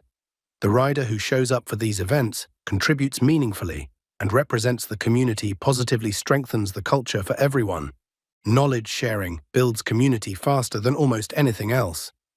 The experienced rider who takes time to mentor newcomers, who shares maintenance tips, who helps others learn safe group riding. This person is investing in the future of the culture. The strongest communities have these knowledge bridges between generations of riders. Supporting local motorcycle events, even ones that don't perfectly match your personal riding style, keeps the culture vibrant. The chopper enthusiast who shows respect at a sport bike event, the Harley rider who appreciates a vintage Japanese bike show, this cross-pollination strengthens the broader community and prevents fragmentation. In areas with multiple clubs, supporting each other's public events, when appropriate and permitted, demonstrates unity to the outside world. While clubs maintain their separate identities and territories, showing a united front at certain community functions benefits everyone who rides. This community support naturally extends to how riders conduct themselves on the road, particularly in formation riding, where discipline directly impacts everyone's safety and reputation. Number 2. Formation riding discipline. For motorcycles, when you are in a group and you ride together, you are either in track 1 or track 3. If you are in the middle, track 2, or in the wrong lane, you're obstructing the rider behind you. Formation riding isn't just about looking good, rolling down the highway. It's a complex dance of machines that keeps everyone safer through visibility, space management, and predictability. A tight, disciplined formation turns individual riders into a unified force that commands respect and attention on the road. The staggered formation is standard for a reason. It provides each rider emergency maneuver space while maintaining a tight, visible pack. The left-right-left pattern creates a zipper effect that maximizes visibility for all riders while minimizing the total footprint of the group. Breaking this formation without cause disrupts the safety bubble that protects everyone. Position assignments in traditional clubs aren't random. The most experienced riders typically take lead and sweep positions, with the road captain up front reading the road and setting pace. Less experienced members ride mid-pack where they're protected on all sides. Prospects often ride sweep, watching for trouble from behind and learning from observing the formation ahead of them. Lane discipline requires constant awareness. Maintaining your track within your lane, not drifting toward other riders, holding consistent spacing. These aren't suggestions, but requirements. The rider who can't maintain position becomes a hazard to everyone around them, forcing others to compensate for their wandering. Speed management in formation isn't about how fast you can ride, it's about consistency. The accordion effect happens when riders constantly speed up and slow down, creating dangerous compression and expansion in the pack. The disciplined rider maintains steady throttle control, watches spacing, and makes speed changes gradually. Formation changes happen for specific reasons: narrowing roads, increasing traffic, hazardous conditions. When the signal comes to tighten up, single file, or change lanes, these transitions should happen smoothly and promptly. The rider who delays these transitions creates confusion that ripples throughout the formation. This same respect for communal safety and protocol extends to how riders interact with each other's property, particularly the unwritten rule about never sitting on another's bike without permission. Number 1. Never sit on another's bike. Carly's, huh? Yeah, they look good, but I'm way into the slant bikes for their speed, you know? Right. All right. Say cheese. Cheese. Nice. That's before. Before? Don't ever sit on another man's bike, asshole. In the motorcycle world, few violations of etiquette are as universally recognized as sitting on someone else's bike without explicit permission. This isn't about being possessive, it's about respecting boundaries in a culture where your machine is more than transportation. It's an extension of identity. A motorcycle represents countless hours of customization, maintenance, and personal investment. Each bike tells a story through its modifications, battle scars, and personal touches. Sitting on someone's bike without asking is like reading their diary without permission. You're inserting yourself into a personal narrative where you haven't been invited. The practical concerns are real. Bikes get dropped by inexperienced handlers. Mirrors get adjusted accidentally. Switches get flipped. Settings get changed. What seems like harmless curiosity to an outsider can create real problems for the owner, from minor inconveniences to actual damage requiring repairs. For club members, their motorcycles often represent their livelihood and freedom. A damaged bike might mean missed work, inability to make club functions, or being stranded far from home.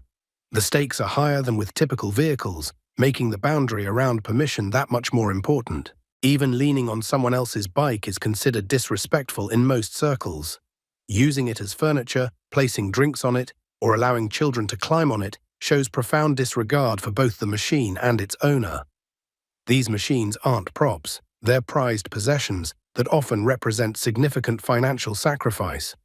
The proper protocol is simple: admire from a distance unless invited to do more. If you're genuinely interested in a particular bike, find the owner and express specific appreciation for the aspects that caught your eye. This approach often leads to permission being granted and sometimes to detailed conversations about the build that create genuine connection. For photographers at bike events, this rule extends to how you interact with the machines you're documenting. Asking permission before adjusting a bike for a better angle shows respect that the community notices and appreciates. The photographer who moves bikes without asking quickly develops a negative reputation. Just as you wouldn't sit on another rider's bike without asking, you wouldn't approach conflicts within the community without understanding the proper protocols and hierarchies that govern motorcycle club interactions.